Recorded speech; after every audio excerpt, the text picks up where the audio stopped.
سبحان الله والحمد لله ولا إله إلا الله.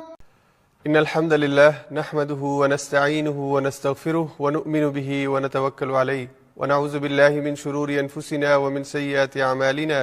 من يهده الله فلا مضل له ومن يضلل فلا هادي له ونشهد أن لا إله إلا الله وحده لا شريك له ونشهد أن محمدا عبده ورسوله. قال الله عز وجل في محكم كلامه المجيد بعد نقول أعوذ بالله من الشيطان الرجيم بسم الله الرحمن الرحيم. قد أفلح المؤمنون الذين هم في صلاتهم خاشعون والذين هم عن اللغو معرضون. صدق اللہ العظیم. اللہ رب العزت کا احسان ہے، اس کا ہم شکر ادا کرتے ہیں کہ اس نے ہمیں رمضان کے ان مبارک لمحات میں اللہ کی کتاب کے ساتھ، اپنے پاک کلام کے ساتھ کچھ لمحات گزارنے کی توفیق عطا فرمائی. رمضان کے جو دن باقی ہیں ان دنوں میں اللہ سے اسی استقامت کی اور نیکی پر کاربند رہنے کی دعا مانگتے ہیں. آج کے درس میں 18واں پارہ، یہ مضامین 18ویں پارے کے انشاءاللہ ہم اس میں بات کریں گے، اور 18ویں پارے میں سورہ مؤمنون، سورہ نور اور سورہ فرقان کی 20 آیات یہ آج کے درس میں ہم ان کا مطالعہ کریں گے. سورہ مؤمنون یہ تقریباً نصف پارے سے کچھ کم ہے، پھر اس کے بعد سورہ نور نصف پارے پر، اور سورہ فرقان کا ابتدائی حصہ. سورہ نور آج کے مضامین میں بنیادی اور اہم صورت ہے جس کے اوپر ہم تفصیل سے بات کریں گے، جس میں اسلامی سوسائٹی، اسلامی معاشرت اور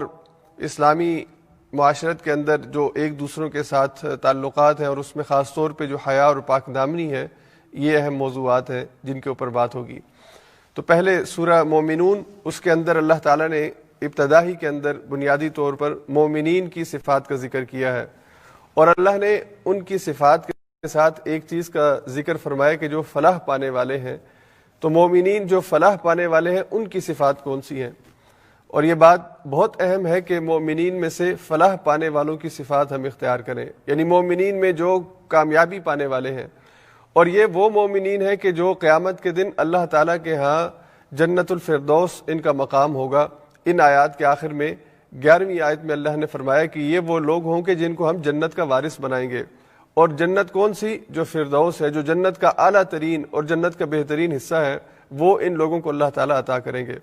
تو یہ بنیادی طور پر 7 صفات ہیں جو اہل ایمان میں سے کامیاب ہونا چاہتے ہیں، اور کامیابی ایسی کہ جنت الفردوس کے حقدار بننا چاہتے ہیں، ان کے لیے اللہ نے سورت کی ابتدا میں یہ صفات ذکر کی. بہت جامع اور اہم صفات ہیں،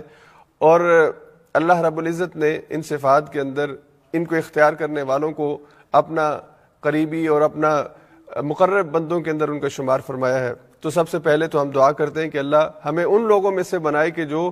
وہ اہل ایمان ہیں جو کامیاب ہونے والے ہیں، اور اللہ ہمیں ان لوگوں میں سے فرمائے، شامل کرے کہ جو جنت الفردوس کے حقدار بننے والے ہیں. ہمارے ذمہ اب کام یہ ہے اس دعا کے بعد کہ ہم نے ان صفات کے اوپر عمل کرنے کی کوشش کرنی ہے اور ان صفات کو اپنی زندگی میں لانے کی کوشش کرنی ہے.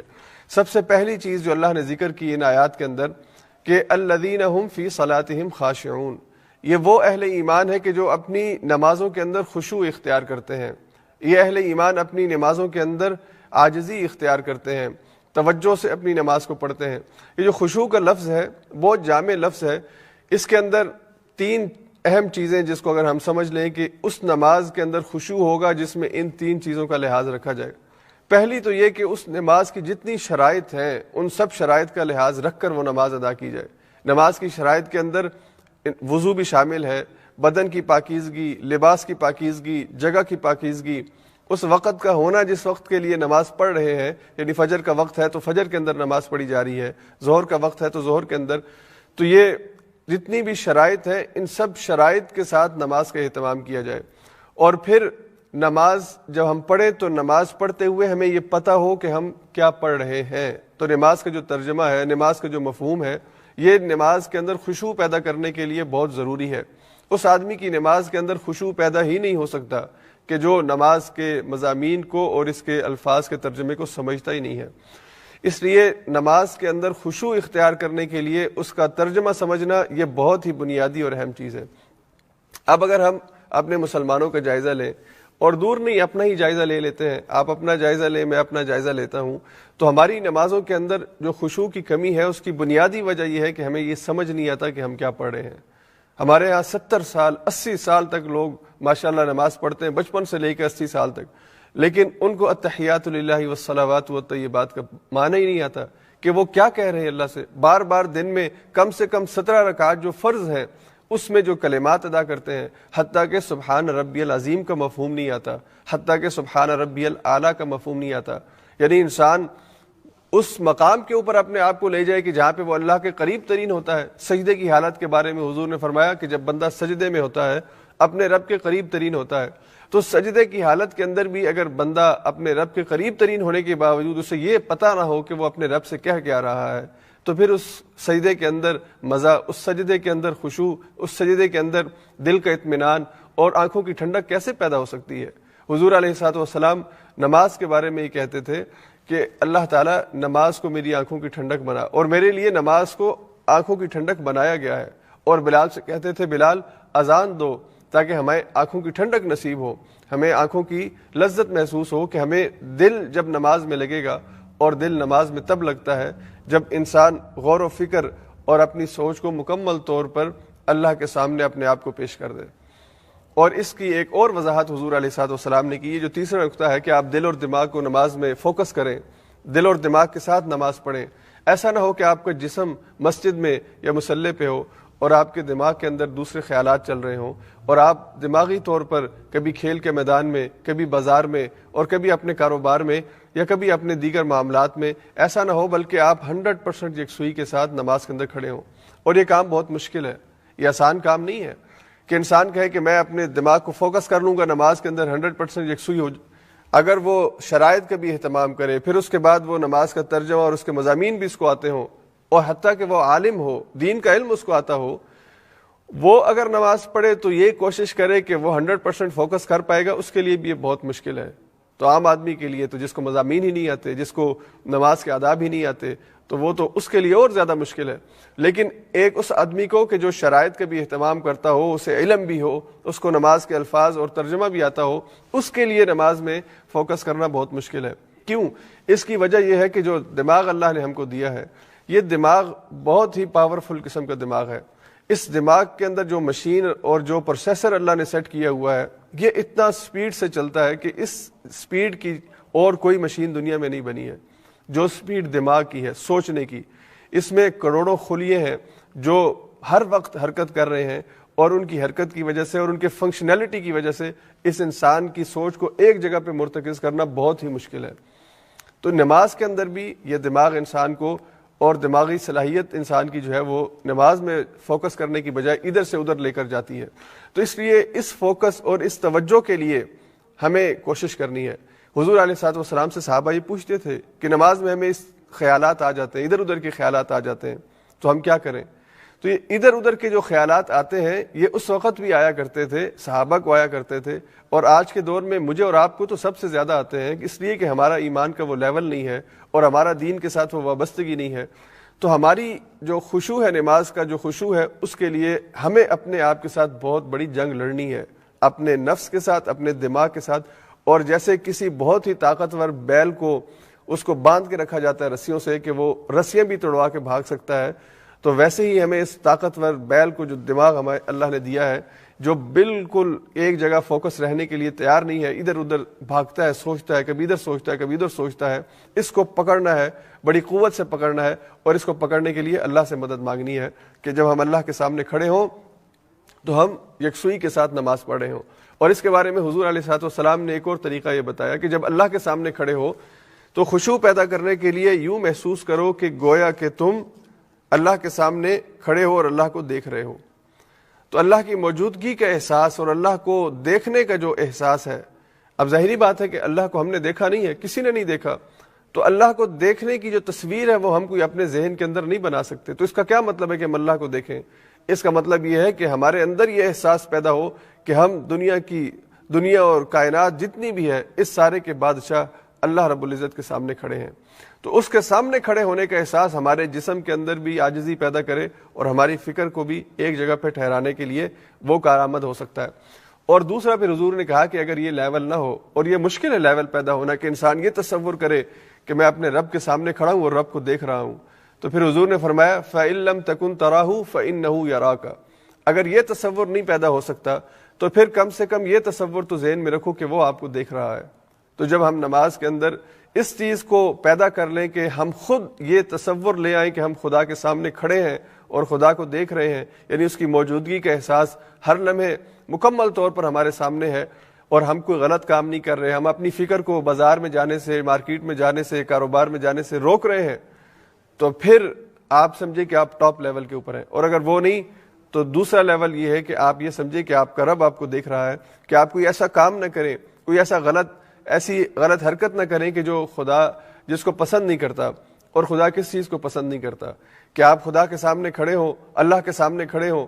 اور اس دماغ کو جسے عام انسان نہیں پڑھ سکتا، اللہ تعالیٰ تو پڑھ سکتا ہے، اور وہ دیکھے کہ یہ کھڑا میرے سامنے ہے، لیکن اس کے دماغ کے اندر کبھی جو ہے وہ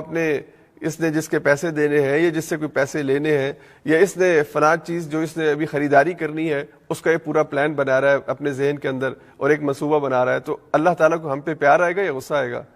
کہ کیسا بے ادب ہے، کھڑا میرے سامنے ہے اور دماغ جو ہے وہ اس نے مارکیٹ میں رکھا ہوا ہے۔ اس لیے اگر ہم یہ تصور کریں کہ میرا رب مجھے دیکھ رہا ہے اور میرے دماغ کو بھی پڑھ رہا ہے، اللہ کو یہ صلاحیت ہے، اللہ تعالیٰ دلوں کے حال کو جانتے ہیں، دماغ کی جتنی بھی فکریں ان سب سے واقف ہیں، تو ہمیں یہ ٹھیک نماز کو فوکس کرنے کے لیے یہ چیز توجہ دے گی۔ آپ یہ مت سمجھیں کہ جو دنیا کے اندر بڑے بڑے علماء ہیں اور علم والے لوگ ہیں وہ بالکل اس ایمان کی اس کیفیت اس لیول کے اوپر ہوتے ہیں، بشمول میرے بہت سے دین کے طالب علم جو دین کو سمجھتے ہیں، نماز میں بھی ہماری کیفیت، ہمیں نماز میں جنگ لڑنی پڑتی ہے، دماغ کہیں اور جاتا ہے پھر اسے واپس لانا پڑتا ہے، اس لیے یہ ایک مسلسل جنگ کا نام ہے۔ اور اسی جنگ کے اندر جب ہم اس کشمکش میں ہوتے ہیں، اس کشمکش میں رہنا، یہ ادا اللہ کو بہت پسند ہے۔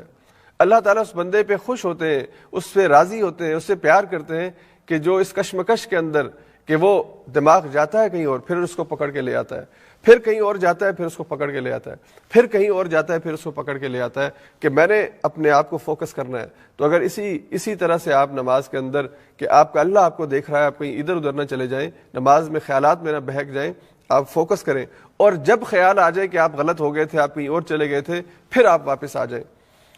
تو یہ اس کشمکش کو اور اس رویے کو ڈیولپ کرنا، یہ ہمارے لیے نماز کے اندر خشوع پیدا، اور پھر ایک وقت آتا ہے کہ ہمارے ذہن کے اندر وہ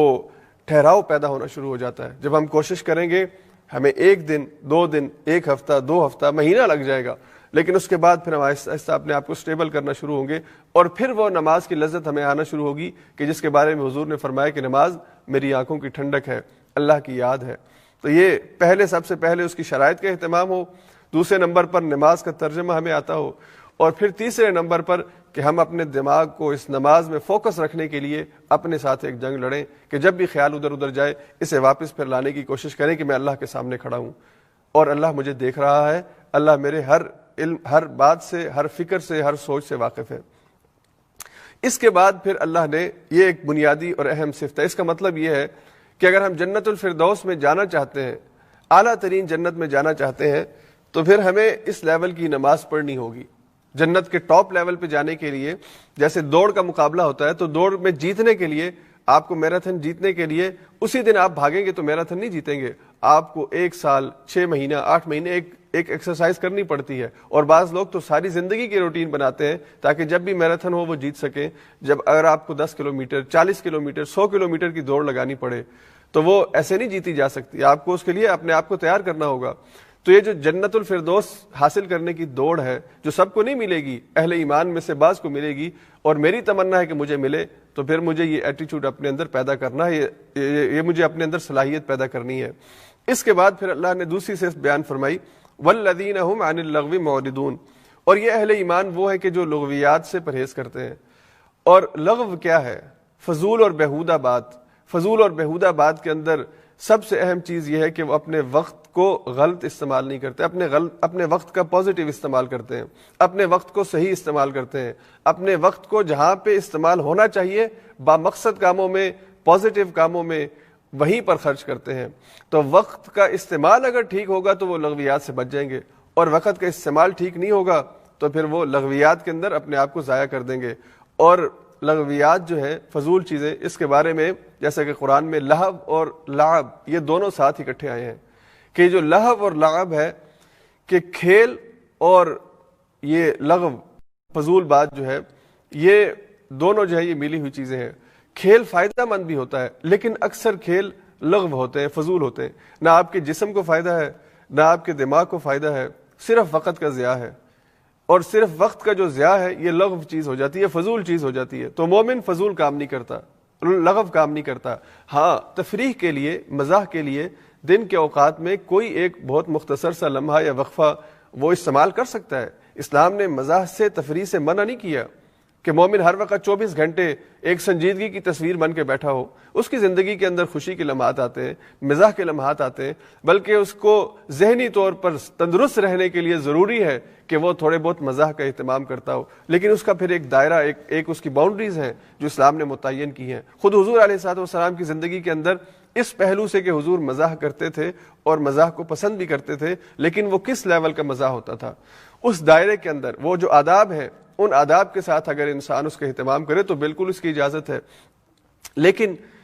پورا دن یا دن کا اکثر حصہ یا رات کا اکثر حصہ اگر آپ فضول کسی کام میں ضائع کر دیتے ہیں، اگر آپ فلمیں دیکھنے کے شوقین ہیں، اور آج کل کورونا کی وجہ سے کہ آپ بجائے کہ قرآن کے ساتھ اپنے تعلق کو قائم کریں، ان دنوں میں جب ہم گھر میں ہیں، اگر ہم زیادہ لمبے ڈرامے دیکھ کر اور فلمیں دیکھ کر جن کا کوئی مقصد نہیں ہے، اگر وہ ٹائم ضائع کریں گے تو کوئی فائدہ نہیں ہوگا۔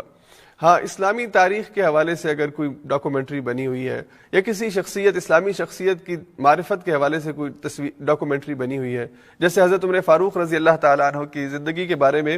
قطر والوں نے ایک بہت اچھی ڈاکومنٹری بنائی ہے، انگلش اردو کے اندر اویلیبل ہے، اب اردو سب ٹائٹلز کے ساتھ بھی اویلیبل ہے۔ لیکن یہ چیز بھی ایک محدود وقت کے لیے ہو، یہ نہیں کہ آپ صبح سے شام تک جو ہے وہ اسی کام کے اندر اپنے آپ کو، اور آپ کی کوئی اور ایکٹیویٹی نہ ہو۔ تو ذہن کی تفریح کے لیے، ذہن کے آرام کے لیے ایک محدود وقت میں ایک بامقصد چیز کا دیکھنا جس میں لرننگ ہو، فائدہ ہو، یہ لغو نہیں ہے۔ لیکن جس کا کوئی فائدہ ہی نہ ہو، انڈین فلمیں جناب آپ نے طے کر رکھا ہو کہ آپ نے ان کوارنٹائن کے دنوں میں 3 فلمیں روزانہ دیکھنی ہے،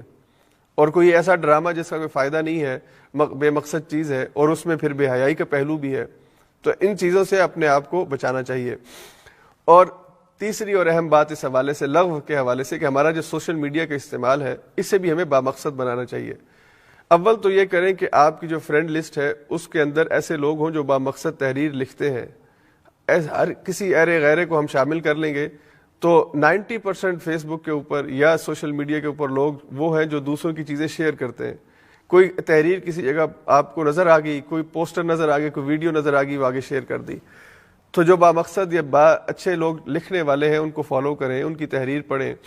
اس سے آپ کو فائدہ ہو اور اسی کو آگے پھیلائیں بھی۔ لیکن فضول صرف اپنی تشہیر کے لیے اور صرف اپنے وقت کو ضائع کرنے کے لیے ہمیں جو عادت پڑی ہوئی ہے اسکرولنگ کی، ہم فیس بک کھولتے ہیں یا ٹویٹر کھولتے ہیں، اسنیپ چیٹ کھولتے ہیں، تو ہم بس اسی تصویروں کے اندر مگن ہو جاتے ہیں، اور ایک کے بعد دوسری تصویر اور تیسری اور چوتھی۔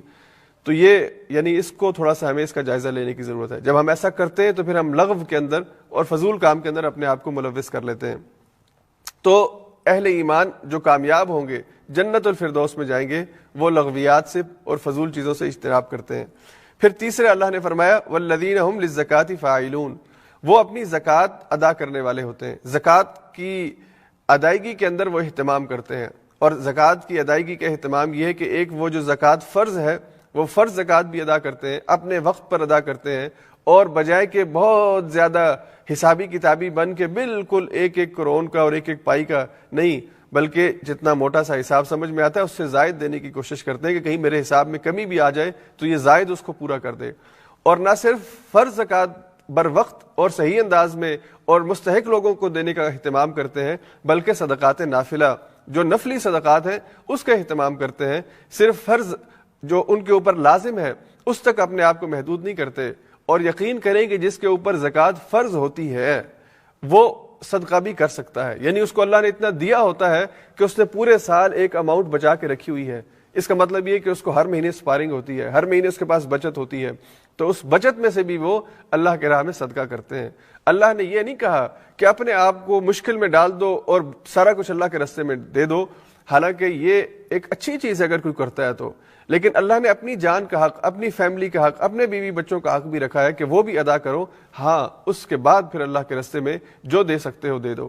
اور یہ جو ایکسٹرا دینا ہے یہ اللہ کہتے ہیں تمہارے اپنے فائدے کے لیے ہے، اس کے بدلے میں اللہ تمہیں زیادہ نوازیں گے، تمہارے مال کے اندر اضافہ ہوگا۔ تو تم جو سیونگ کر کے اپنا مال بڑھانا چاہتے ہو، ذرا طریقے کو تبدیل کر لو، دوسری لائن اختیار کر لو کہ وہ صدقہ کر دیا کرو، اور پھر دیکھو کہ تمہیں بچت کیسے ہونا شروع ہوتی ہے، تمہارے مال کے اندر برکت کیسے پیدا ہونا شروع ہوتی ہے۔ اور تیسری بات یہ اسی مضمون کے اندر کہ وہ زکوٰۃ کو آداب کے ساتھ ادا کرتے ہیں۔ یہ مضمون پہلے ہم پڑھ چکے ہیں کہ زکوٰۃ یہ صدقے کے آداب ہیں، کسی کو احسان جتلا کے دینا، اپنے بڑے نام کے لیے دینا کہ لوگ مجھے بڑا کہیں، یا دنیا کے اندر اپنی سخاوت کے نعرے اور اپنے بڑے ہونے کے، امیر ہونے کے نعرے لگوانے کے لیے دینا، یہ ساری چیزیں جو ہیں یہ زکوٰۃ کے جو آداب ہیں ان کے منافی ہے، تو اس سے منع کیا گیا ہے۔ اور کہا گیا ہے کہ اگر ظاہری طور پر اعلان کر کے دینا ہو اس مقصد سے کہ دوسروں کو شوق پیدا ہو اور دوسروں کو اس کے اوپر ابھارا جائے تو دیا جا سکتا ہے، وگرنہ مخفی طور پر دینا بھی بہتر ہے، اور یہی اچھی بات ہے۔ عزت نفس جو ہے، جو لیتا ہے پیسے، اس کی عزت نفس کا لحاظ رکھو۔ اور ایک حدیث میں حضور نے کہا کہ اگر تم کسی کی ایسے مدد کرو کہ تمہارے بائیں ہاتھ کو پتہ نہ چلے کہ تمہارے دائیں ہاتھ نے کہاں پہ خرچ کیا ہے، اگر اس چیز کا اہتمام کر لو تو انفاق کرنے میں ان لوگوں میں شامل ہو جاؤ گے جنہیں اللہ تعالیٰ قیامت کے دن عرش کے سائے میں جگہ دیں گے۔ اس کے بعد اللہ نے اگلی صفت بیان فرمائی، وہ اپنی پاک دامنی کا لحاظ رکھتے ہیں، اپنی شرمگاہوں کی حفاظت کرتے ہیں۔ اپنی شرمگاہوں کی حفاظت کا مطلب یہ ہے کہ وہ اللہ نے جو حدود اور قیود متعین کی ہیں انسان کو اپنی جنسی ضرورت پورا کرنے کے لیے، اس کے اندر رہ کر اس ضرورت کو پورا کرتے ہیں۔ اور آگے اس کی تفصیل اللہ نے بیان فرمائی کہ وہ جہاں پہ جائز تعلق ہے، میاں اور بیوی کا تعلق ہے، وہیں پر اپنی ضرورت کو پورا کرتے ہیں، اپنی شرمگاہوں کو میاں اور بیوی کے تعلق کے علاوہ کسی کے سامنے کھولتے نہیں ہیں۔ اور اللہ نے کہا کہ جو میاں بیوی کے علاوہ اپنی شرمگاہ کو کسی اور کے سامنے کھولتا ہے تو گویا کہ وہ اللہ کی حد سے تجاوز کرنے والا ہے، وہ تو کبھی کامیاب نہیں ہو سکتا، اسے کبھی فلاح نہیں مل سکتی، وہ کبھی جنت الفردوس کا حقدار نہیں بن سکتا۔ تو جنت الفردوس کا حقدار بننے کے لیے اپنی شرمگاہوں کی حفاظت بھی کرنی ہے، اور اس کی تفصیلات آگے آئیں گی آگے سورہ نور کے اندر کہ اللہ نے نظر کی حفاظت کا حکم بھی دیا ہے، اور کسی کی طرف نظر پڑ جائے جو ایسی تصویر ہے جہاں سے انسان کو شہوت پیدا ہوتی ہے، چاہے وہ زندہ تصویر ہے، کوئی عورت ہے یا کوئی اور تصویر ہے، اس سے نظر جھکانے کا حکم دیا ہے۔ اللہ نے کسی کے گھر جائیں تو داخلے کے وقت اجازت لینے کا حکم دیا ہے، اور اسی طرح سے اللہ تعالیٰ نے محرم رشتوں کے ساتھ اور غیر محرم رشتوں کے ساتھ پردے کے جو احکام ہیں وہ بیان فرمائے ہیں۔ یہ ساری چیزیں پاک دامنی کے اندر آتی ہیں، اور یہ جو آج دنیا نے نعرہ لگایا ہے کہ میرا جسم میری مرضی، جیسے مرضی میں استعمال کروں، تو وہ اپنے جسم کو اپنی مرضی کے تحت استعمال نہیں کرتے بلکہ اللہ کے بتائے ہوئے طریقے پر، اللہ کی مرضی پر استعمال کرتے ہیں۔ یہی بات ان آیات میں اللہ نے فرمائی ہے کہ وہ اپنی جو شرمگاہ ہے وہ ایسی جگہوں پر نہیں کھولتے جہاں پہ اس کی اجازت نہیں ہے۔ اور کیوں نہیں کھولتے؟ کہ اللہ نے اس کی اجازت نہیں دی ہے، تو اپنی شرمگاہوں کی حفاظت کرنے والے ہیں۔ اس کے بعد اللہ نے فرمایا کہ وہ اپنی امانتوں کا لحاظ رکھتے ہیں، اپنی امانتوں کا پاس رکھتے ہیں۔ والذین هم لاماناتہم وعہدہم راعون۔ اب امانت کا لحاظ کیا ہے؟ ایک امانت وہ ہے جو ہم سمجھتے ہیں کہ جو مال ہوتا ہے، کسی نے آپ کو 2000 کروڑ 10,000 کروڑ 25,000 لاکھ 2 لاکھ دیے ہیں، آپ اس کی حفاظت کریں، اس کو ویسے کے ویسے لوٹا دیں۔ ایک دوسری جو حفاظت ہے، امانت جو ہے، یہ دراصل حفاظت ہے، کسی بھی چیز کی حفاظت ہے۔ تو ہم صرف مال کی حفاظت کو امانت سمجھتے ہیں، کسی کا جو راز ہوتا ہے جو اس نے آپ کے ساتھ شیئر کیا ہے، یہ راز بھی امانت ہے، اس امانت کو بھی ہم نے اس کا لحاظ رکھنا ہے۔ اور پھر تیسرے نمبر پر میاں اور بیوی کا جو تعلق ہے، ان دونوں کے آپس کے تعلقات کی جو بات ہے یہ بھی راز ہے، انہیں ایک دوسرے کی بات کسی اور کے سامنے کرنی نہیں چاہیے، یہ امانت ہوتی ہے۔ اس لیے کہ دونوں کا جو تعلق ہے اس کے اندر جو دونوں کا ایک دوسرے کے ساتھ قرب ہے، قرآن نے اس کو لباس کہا ہے، اس لیے کہ لباس اور جسم کے درمیان اور کوئی چیز نہیں ہوتی۔ یعنی اگر دوسرے لفظوں میں لباس کی آنکھیں ہوں تو وہ آنکھیں اس کے جسم کو دیکھ سکتی ہیں، اتنا وہ قریب ہوتا ہے۔ اس لیے مرد اور عورت ایک دوسرے کے لباس ہیں، ان دونوں کو بغیر دنیاوی اس جو لباس ہم پہنتے ہیں، اس لباس کے بغیر ایک دوسرے سے ملنے کی اجازت ہے۔ تو ان دونوں کو ایک دوسرے کی باتیں کسی اور سے کرنے کی اجازت نہیں ہے۔ اور حضور علیہ الصلوۃ والسلام نے لعنت کی ہے اس شخص کے اوپر کہ جو میاں اور بیوی کا جو اس کا اپنا تعلق، اپنی بیوی کی بات یا اپنے شوہر کی بات وہ کسی اور کے سامنے کرتی ہے۔ بعض لوگوں کو یہ بیماری ہوتی ہے، یہ اتنے گرے ہوئے ہوتے ہیں وہ اخلاقی طور پر کہ اپنی بیوی کی کوئی ایسی باتیں کہ جو دوسروں کے سامنے نہیں کرنی چاہیے وہ کرنا شروع کر دیتے ہیں. دوستوں سے بے تکلفی ہوتی ہے. یہ غلط قسم کی بے تکلفی ہے. یہ بہت ہی یعنی گھٹیا قسم کی حرکت ہے کہ انسان اپنی بیوی کی پرائیویٹ باتیں یا بیوی اپنے شوہر کی پرائیویٹ باتیں کسی اور کے ساتھ ڈسکس کرے. تو یہ امانت ہے. جب ہم امانت کی بات کریں تو صرف پیسہ نہیں بلکہ کسی کا راز اور اسی طرح کسی میاں اور بیوی کا جو تعلق ہے ان کی آپس کی بات یا ان میاں اور بیوی کے بارے میں کسی اور کو کوئی بات پتہ چلی ہو تو یہ اس کے لیے بھی راز ہے. یعنی ایک تو یہ ہے کہ خود میاں بیوی ایک دوسرے کی بات کسی سے نہ کریں, لیکن اگر کسی جوڑے کی میاں بیوی کی بات ان کے کسی بھائی کو یا بہن کو پتہ ہو, اس نے دیکھا ہو یا اس نے سنا ہو, تو اسے چاہیے کہ پھر وہ آگے کسی سے نہ کرے. یعنی اس کو اپنے پاس امانت کے طور پہ رکھ لے, راز کے طور پہ رکھ لے. اور یہ مجموعی طور پر پوری امت مسلمہ کو,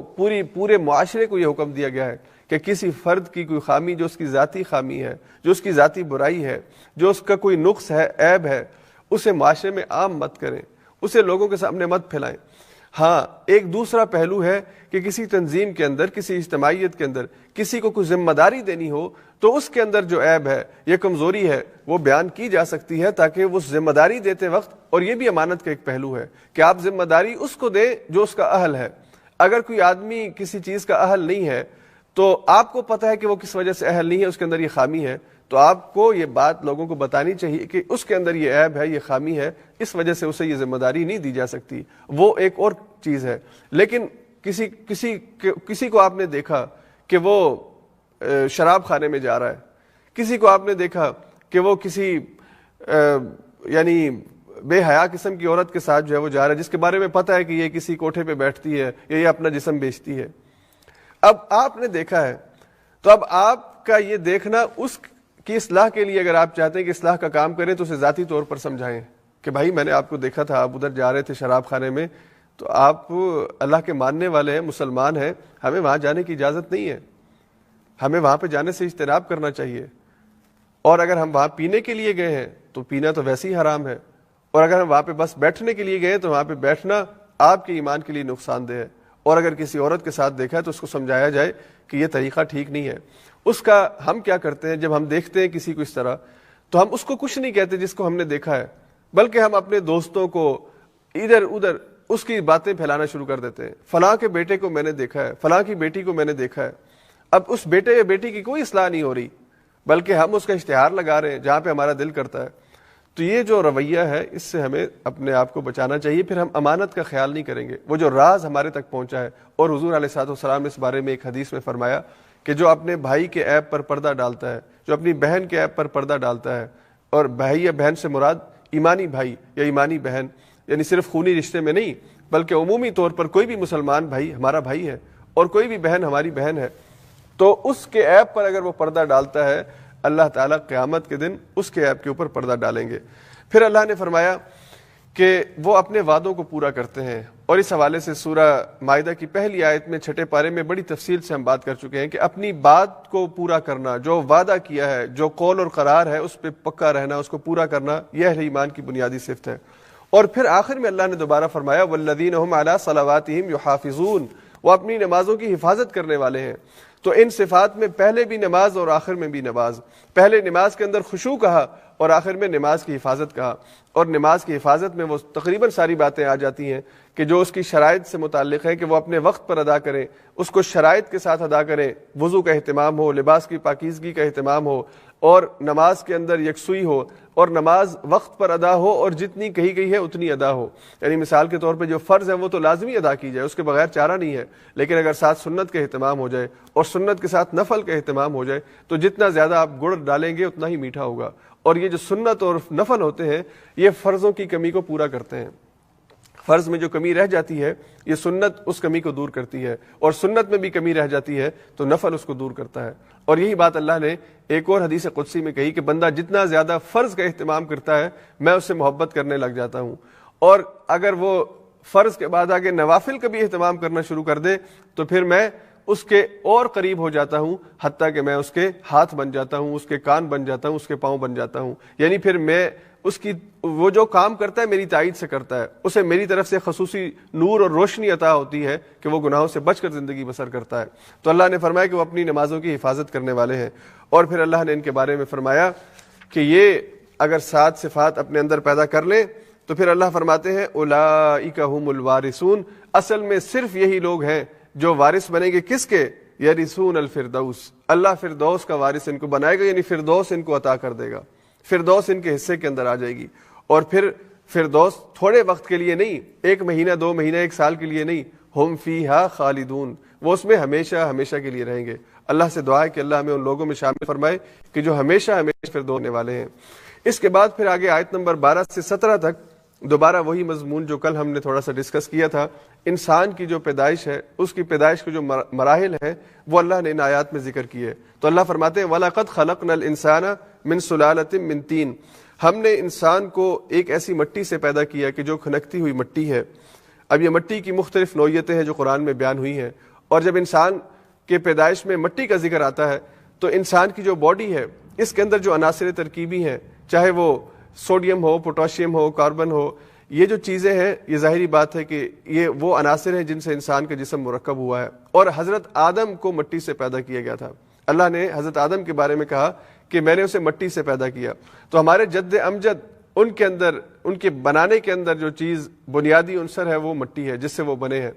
اور اس کے بعد پھر اللہ نے آدم سے جتنی بھی نسل چلی اس کے لیے مرد اور عورت کا آپس میں ملاقات کرنا، مباشرت کرنا، اور پھر عورت کے رحم کے اندر مرد کے مادہ منی کا ٹھہرنا، یہ انسان جسے نطفہ قرآن کہتا ہے، تو یہ انسان کی تخلیق کا ایک پروسیس ہے جو اللہ نے، تو پہلا انسان مٹی سے، اور پھر اس کے بعد ہمارا جو جسم ہے اس کے اندر وہی عناصر ترکیبی شامل ہیں جو مٹی میں ہے۔ تو اللہ نے پھر آگے فرمایا ثم جعلناہ نطفۃ فی قرار مکین، پھر اس کے بعد ہم نے اسے ایک نطفہ بنا کر محفوظ جگہ میں قرار دے دیا۔ اور یہ قرار جو ہے ظاہری بات ہے عورت کے رحم کے اندر اسے قرار آتا ہے۔ پھر اس کے بعد اللہ نے فرمایا ثم خلقنا النطفۃ علقۃ، پھر یہ جو نطفہ تھا، پانی کی جو ایک بوند تھی، اس کو اللہ نے ایک علقہ کے اندر تبدیل کیا، اور علقہ جمے ہوئے خون کو کہتے ہیں۔ پھر فخلقنا العلقۃ مضغۃ، پھر یہ جو جمع ہوا خون تھا یہ گوشت کے ایک لوتھڑے میں تبدیل ہوا۔ ثم خلقنا المضغۃ عظاما، پھر یہ گوشت کا لوتھڑا جو ہے یہ ہڈی، اس کے اندر ہڈیاں پیدا ہونا شروع ہوئیں۔ پھر فکسونا العظام لحما، ہم نے ان ہڈیوں کے اوپر گوشت کو پرونا شروع کر دیا، یعنی صرف ہڈیوں کا ڈھانچہ نہیں تھا بلکہ ان ہڈیوں کے اندر گوشت کی جو بوٹی ہے وہ بھی شامل تھی۔ اب انسانی جسم اگر صرف گوشت ہوتا اور ہڈی اس میں نہ ہوتی تو یہ جسم کھڑا نہیں رہ سکتا تھا، یہ اس جسم کے اندر قوت اور طاقت نہیں پیدا ہو سکتی تھی۔ تو گوشت، کسی بھی چیز کا گوشت ہو، وہ گوشت زمین پہ بچھا رہتا ہے، اس میں کھڑا ہونے کی صلاحیت نہیں ہوتی، چلنے دوڑنے کی طاقت اس کے اندر نہیں ہوتی۔ تو اللہ نے فرمایا کہ وہ جو گوشت کا لوتھڑا تھا اس کے ساتھ ہم نے ہڈیوں کا ایک سسٹم بنایا، انسانی ڈھانچہ بنا جو ہڈیوں کا ڈھانچہ ہوتا ہے۔ پھر اس ہڈیوں کے اوپر گوشت، اس کو اللہ نے سیٹ کیا، اور کیسا سیٹ کیا؟ اللہ فرماتے ہیں کہ اس کو ہم نے ایسا بہترین ترتیب کے اندر اس کو پرونا شروع کیا کہ جہاں پہ زیادہ گوشت کی ضرورت ہے وہ زیادہ گوشت اس حصے میں رکھا، جہاں پہ کم گوشت کی ضرورت ہے کم گوشت اس میں رکھا، اور جہاں پہ بالکل ہڈی ہے، گوشت ہے ہی نہیں، جس طرح مثال کے طور پہ ہمارا گھٹنا ہے یا ہماری کوہنی ہے، اور پھر جہاں پہ صرف گوشت ہے، آپ کا پیٹ کا حصہ ہے یا آپ کی پشت کے اوپر، ان جگہوں پہ ہڈی جو ہے وہ بہت کم ہے۔ تو یہ جو ترتیب بنی ہے، کس جگہ پہ کتنا گوشت اور کتنی ہڈی جو جسم بنا ہے، اس کے بارے میں اللہ کیا فرماتے ہیں؟ فتبارک اللہ احسن الخالقین، اللہ کی ذات بہت ہی بابرکت ہے جس نے اسے بہترین تصویر کے اوپر بنایا ہے، بہترین صورت کے اوپر اسے تخلیق کیا ہے۔ اور سورۃ 3 میں بھی اللہ نے یہی بات کہی، لقد خلقنا الانسان فی احسن تقویم، ہم نے انسان کو بہترین ساخت کے اوپر جو ہے وہ بنایا ہے۔ اب یہ جو انسان کی باڈی کے مراحل، 7 مراحل یہاں پہ بیان ہوئے ہیں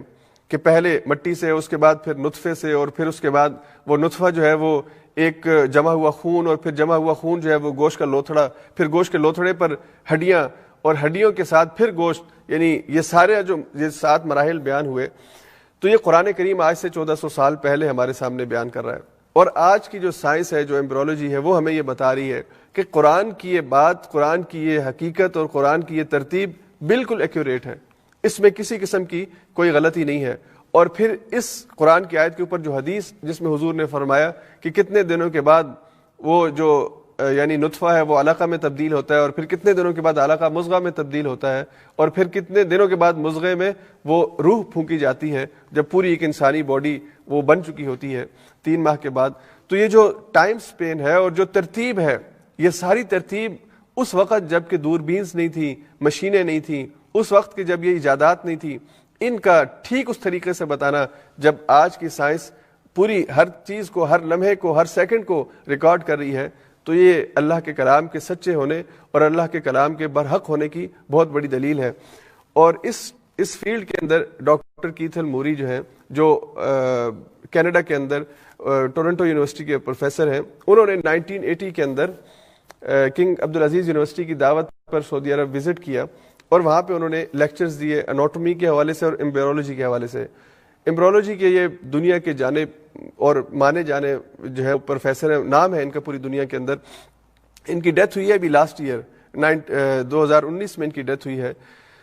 تو انہوں نے جب وزٹ کیا اور ان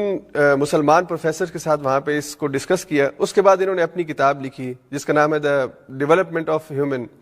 تو جو ڈیولپنگ ہیومن، تو اس کے اندر انہوں نے یہ تحریر لکھی ہے جو میں آپ کے سامنے یہاں پہ کوٹ کر رہا ہوں۔ وہ کہتے ہیں for the past 3 years I have worked with the embryology committee of King Abdulaziz University in Jeddah, Saudi Arabia, helping them interpret the many statements in the Quran and Sunnah referring to human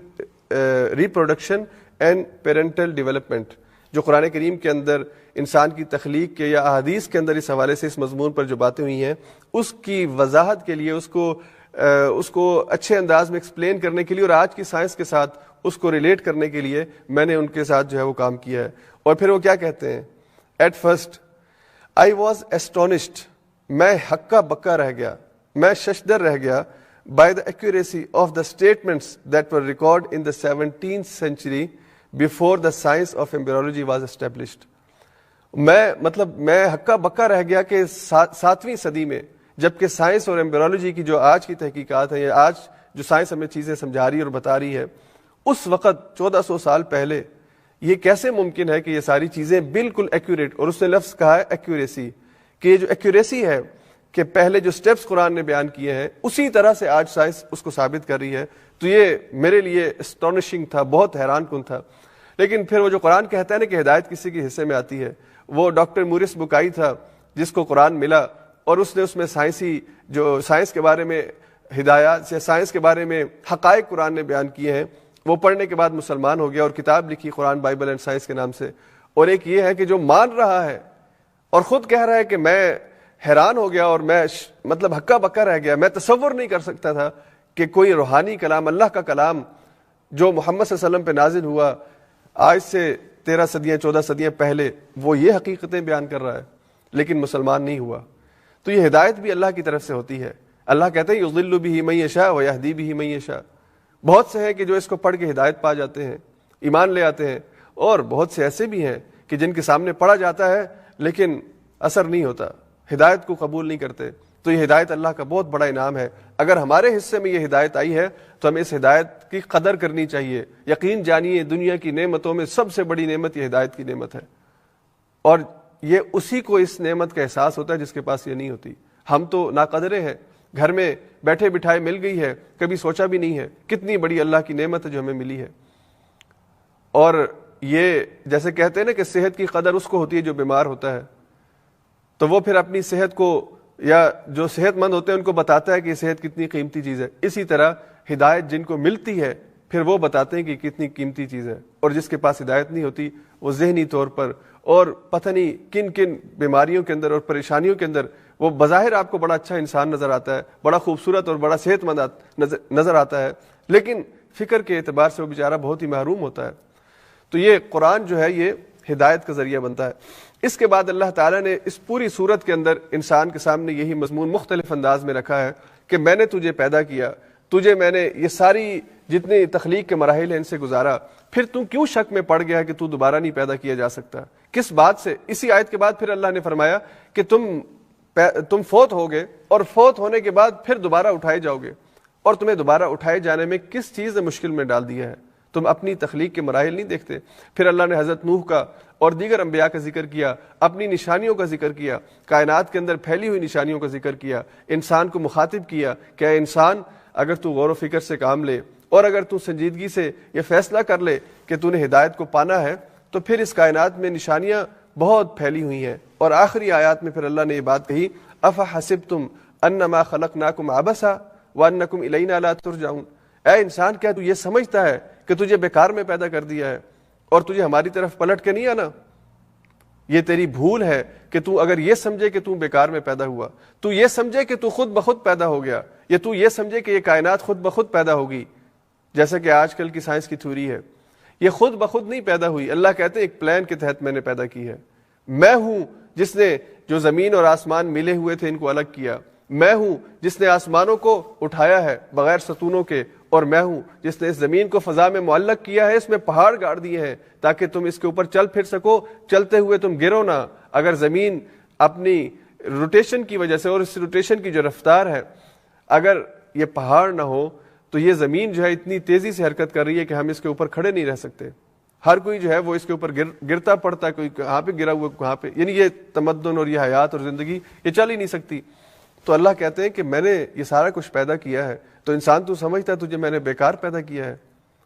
تو افحسبتم انما خلقناکم عبثا، تم یہ خیال کرتے ہو کہ تم بیکار میں پیدا ہوئے ہو؟ یہ تمہاری غلط خیالی ہے، غلط فہمی ہے، اپنی اس غلط فہمی کو ٹھیک کرو۔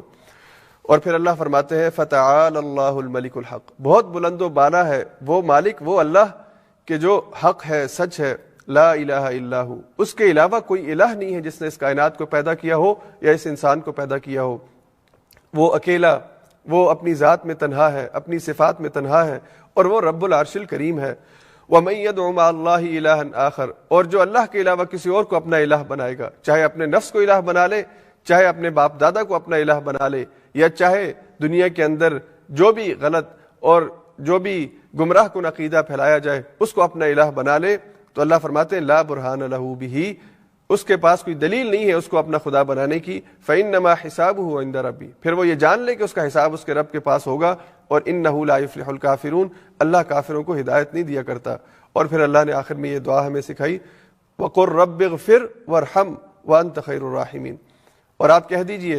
اے اللہ تعالیٰ، یعنی یہ دعا ہے جو ہمیں مانگنی چاہیے، اور بہت پیاری دعا ہے، بہت مختصر اور جامع دعا ہے، رب اغفر، اے ہمارے پروردگار تو بخش دے ہمارے گناہوں کو، ہم سے جو غلطیاں ہوئی ہیں، گناہ ہوئے ہیں، ان کو معاف کر دے، وارحم، اور ہمارے ساتھ رحم کا معاملہ فرما، وانت خیر الراحمین، اور تو سب سے بہتر رحم کرنے والا ہے، تجھ سے زیادہ رحیم ذات تو ہے ہی کوئی نہیں۔ تو نے اس دنیا کے اندر اتنے بڑے بڑے ظالموں جابروں کو دیکھا اور برداشت کیا ہے، اور پھر بھی ان پر اپنی عنایتیں کی ہیں۔ اللہ تو کتنا غفور و کریم ہے، اور اللہ تو ہمیں جو تجھ پہ ایمان رکھتے ہیں لیکن ایمان رکھنے کے باوجود پھر گناہ کرتے ہیں، ان کو تو مہلت دیتا ہے، ان کو تو موقع دیتا ہے کہ وہ پلٹ آئیں، اور اللہ پھر جب وہ پلٹتے ہیں تو ان کے سارے گناہ معاف کر دیتا ہے۔ اللہ تو کتنا رحیم اور کتنا کریم اور کتنا معاف کرنے والا ہے۔ تو اللہ ارحم الراحمین ہے، سب سے زیادہ رحم کرنے والا ہے، اس کی رحمت کو ناپا نہیں جا سکتا، تولا نہیں جا سکتا، حتیٰ کہ شمار نہیں کیا جا سکتا۔ اس کی رحمت بے پایہ ہے، ہر چیز پہ پھیلی ہوئی ہے۔ تو جو رب اتنا کریم ہو، اتنا رحیم ہو، بغیر مانگے ہر چیز دیتا ہو، اس کے آگے میں نہ جھکوں، اس سے میں اپنے تعلق کو استوار نہ کروں، اس کے کلام کو سمجھنے کے لیے میرے پاس وقت نہ ہو، اس کے کلام سے ہدایت لینے کے لیے مجھے کبھی خیال نہ آئے، تو پھر زیادتی تو میں اپنے ساتھ کر رہا ہوں نا، اللہ کے ساتھ نہیں کر رہا۔ اللہ تو کہتے ہیں بندو اگر میری مانو گے تو اپنا بھلا کرو گے، اپنا فائدہ کرو گے، کہ ہمیشہ کے گھروں میں جنتیں تمہارا مقدر بنے گی، اور اگر نہیں مانو گے تو پھر اپنا نقصان کرو گے، میرا تو کچھ نہیں بگاڑو گے۔ اس لیے کہ پوری کائنات کے جن و انس مل کر بھی اگر اللہ کی بغاوت کا فیصلہ کر لیں، اللہ کی بادشاہت میں کوئی فرق نہیں پڑتا، اور اسی طرح اگر یہ سارے مل کر بھی اللہ کی عبادت کرنے لگ جائیں تو اللہ کی بادشاہت میں اضافہ نہیں ہوتا۔ یہ تو اللہ نے ہمیں موقع دیا ہے، انسانوں کو موقع دیا ہے کہ وہ اس کے آگے جھکیں اور اس کی رضا اور جنتوں کے حقدار بن سکیں۔ اس کے بعد پھر آگے سورہ نور ہے، اور سورہ نور اپنے نام سے تو ایسا محسوس ہوتا ہے کہ اس میں نور یعنی روشنی کا ذکر ہے، اور نور جس کے بارے میں ایک آیت اللہ نے قرآن میں بیان فرمائی، 5ویں رکوع کی پہلی آیت ہے، اللہ نور السماوات والارض، وہ ہم پڑھیں گے، تو اسی سے اس کا نام نور ہے۔ لیکن اس کا جو شان نزول ہے اور اس میں جو اہم مضامین ہے، یہ دراصل اسلامی معاشرت اور حیا اور پاک دامنی اور پردہ، یہ بنیادی مضامین ہیں جس میں بیان ہوئے ہیں۔ اس کے شان نزول میں مفسرین نے بات لکھی ہے کہ یہ 6 نبوی میں غزوہ بنی مستلق کے بعد یہ غزوہ ہوا تھا، ایک چھوٹا سا غزوہ احزاب کے بعد، جدہ اور جدہ کے ساحل کے اوپر یعنی بحر احمر اور جدہ کے قریب جو ہے ایک آبادی ہے چھوٹی سی جو مریسی کے نام سے مشہور ہے۔ وہاں پہ یہ حضور علیہ الصلوۃ والسلام کو پتہ چلا کہ وہ مدینہ پر حملے کی تیاری کر رہے ہیں، تو حضور علیہ الصلوۃ والسلام وہاں پر ان کو روکنے کے لیے اور ان کو سبق سکھانے کے لیے گئے۔ اب اس غزوے میں حضور علیہ الصلوۃ والسلام کے ساتھ حضرت عائشہ رضی اللہ تعالیٰ عنہا تھی. واپسی پر حضور علیہ الصلوۃ والسلام جب اپنے صحابہ کے ساتھ واپس آ رہے تھے، آپ جب گئے تو وہ تھوڑے سے لوگ تھے، ان کے اوپر حضور علیہ الصلوۃ والسلام نے قابو پایا. اور اس کے بعد جب آپ واپس آ رہے تھے اس غزوے سے، تو رستے میں حضرت عائشہ رضی اللہ تعالیٰ عنہا کو ایک جگہ رکنا پڑا قضاء حاجت کے لیے. صحابہ کا قافلہ وہاں پہ رکا ہوا تھا. حضور علیہ الصلوۃ والسلام مدینہ کے قریب پہنچ چکے تھے. اب یہ لمبا رستہ ہے، پیدل رستہ، یہ جانوروں کے اوپر، اونٹوں کے اوپر، گھوڑوں کے اوپر جو رستہ ہے، ظاہری بات ہے اس میں کم از کم 2 یا 3 دن کا سفر یہ بنتا ہے. تو حضور علیہ الصلوۃ والسلام وہاں پہ آرام کر رہے تھے، پڑاؤ کیا ہوا تھا. حضرت عائشہ قضاء حاجت کے لیے گئی ہیں اور واپس آئی ہیں، تو قریب ہی پہنچی ہیں تو ان کو پتہ چلا کہ میرا ہار کہیں گم گیا ہے. پھر گئی ہیں اور وہ تلاش کرنے لگی ہیں اور وہ ہار نہیں ملا. تو واپس جب دوبارہ آئی ہیں تو قافلہ جا چکا تھا، اور جس کے اندر جس یعنی وہ جو ان کا بیٹھنے کی جو چیز بنی ہوئی تھی، جو اونٹ کے اوپر رکھی جاتی تھی، سجادہ یا اس طرح کی جو بھی چیز ہے، اس کو جب صحابہ نے اٹھا کے اوپر رکھا ہے تو ان کو اندازہ نہیں ہوا کہ حضرت عائشہ اس میں بیٹھی ہیں نہیں. ویسے ہی حضرت عائشہ کہتی ہیں کہ ان دنوں خوراک کی کمی کی وجہ سے میں بہت دبلی پتلی تھی، اور جب ایک دبلی پتلی عورت کو 4 لوگ اٹھائیں گے اس کی سواری کو یا اس جس میں وہ بیٹھتی ہے، تو اس کا وزن 4 میں تقسیم ہوگا اور ہر ایک کو محسوس ہوگا کہ شاید کوئی زیادہ وزنی چیز نہیں ہے. تو انہوں نے اٹھایا، ان کو محسوس نہیں ہوا کہ حضرت عائشہ اندر نہیں ہے. تو یہ جب آگے چلا گیا اور حضرت عائشہ واپس آئی اور آپ نے دیکھا کہ کوئی بھی نہیں ہے، تو آپ وہیں پہ بیٹھ گئیں، بلکہ ایک روایت کے مطابق آپ سو گئیں. اور صبح کے وقت حضرت صفوان بن معطل السلمی جو ہیں، وہ یہ ایک صحابی ہیں جن کی یہ ذمہ داری تھی کہ وہ پیچھے آئے قافلے کی اور کوئی چیز رہ جائے تو وہ لیتے آئے. انہوں نے دیکھا کہ حضرت عائشہ وہاں پہ بیٹھی ہیں. تو حضرت عائشہ رضی اللہ تعالیٰ عنہ کو ساتھ انہوں نے کہا کہ اما عائشہ آپ شاید پیچھے رہ گئی ہیں تو میں آپ کو لے چلتا ہوں. وہ اپنا اونٹ پیش کیا، خود پیدل ہو گئے، حضرت عائشہ کو اونٹ پہ بٹھایا اور حضور کی خدمت میں پہنچے. اب حضرت عائشہ رضی اللہ تعالیٰ عنہ جب اس قافلے کے مدینہ کے قریب پہنچی ہیں، لشکر میں شامل ہوئی ہیں، تو عبداللہ ابن ابی جو منافقین کا سردار تھا، وہ اس لشکر میں شامل تھا اپنے ساتھیوں کے ساتھ. یہ پہلی جنگ تھی جس میں وہ آیا تھا. اس نے حضرت عائشہ کے اوپر الزام لگا دیا، اور اتنا غلیظ الزام لگایا کہ ایک مومن اس کا تصور نہیں کر سکتا. ناقابل برداشت بات ہے. حضرت عائشہ کے بارے میں کہا کہ دیکھو نبی کی بیوی ہے اور رات کسی اور کے ساتھ گزار کے آئی ہے، نعوذ باللہ. اب یہ بات جب اس نے کی تو بجائے اس کے کہ اس کی بات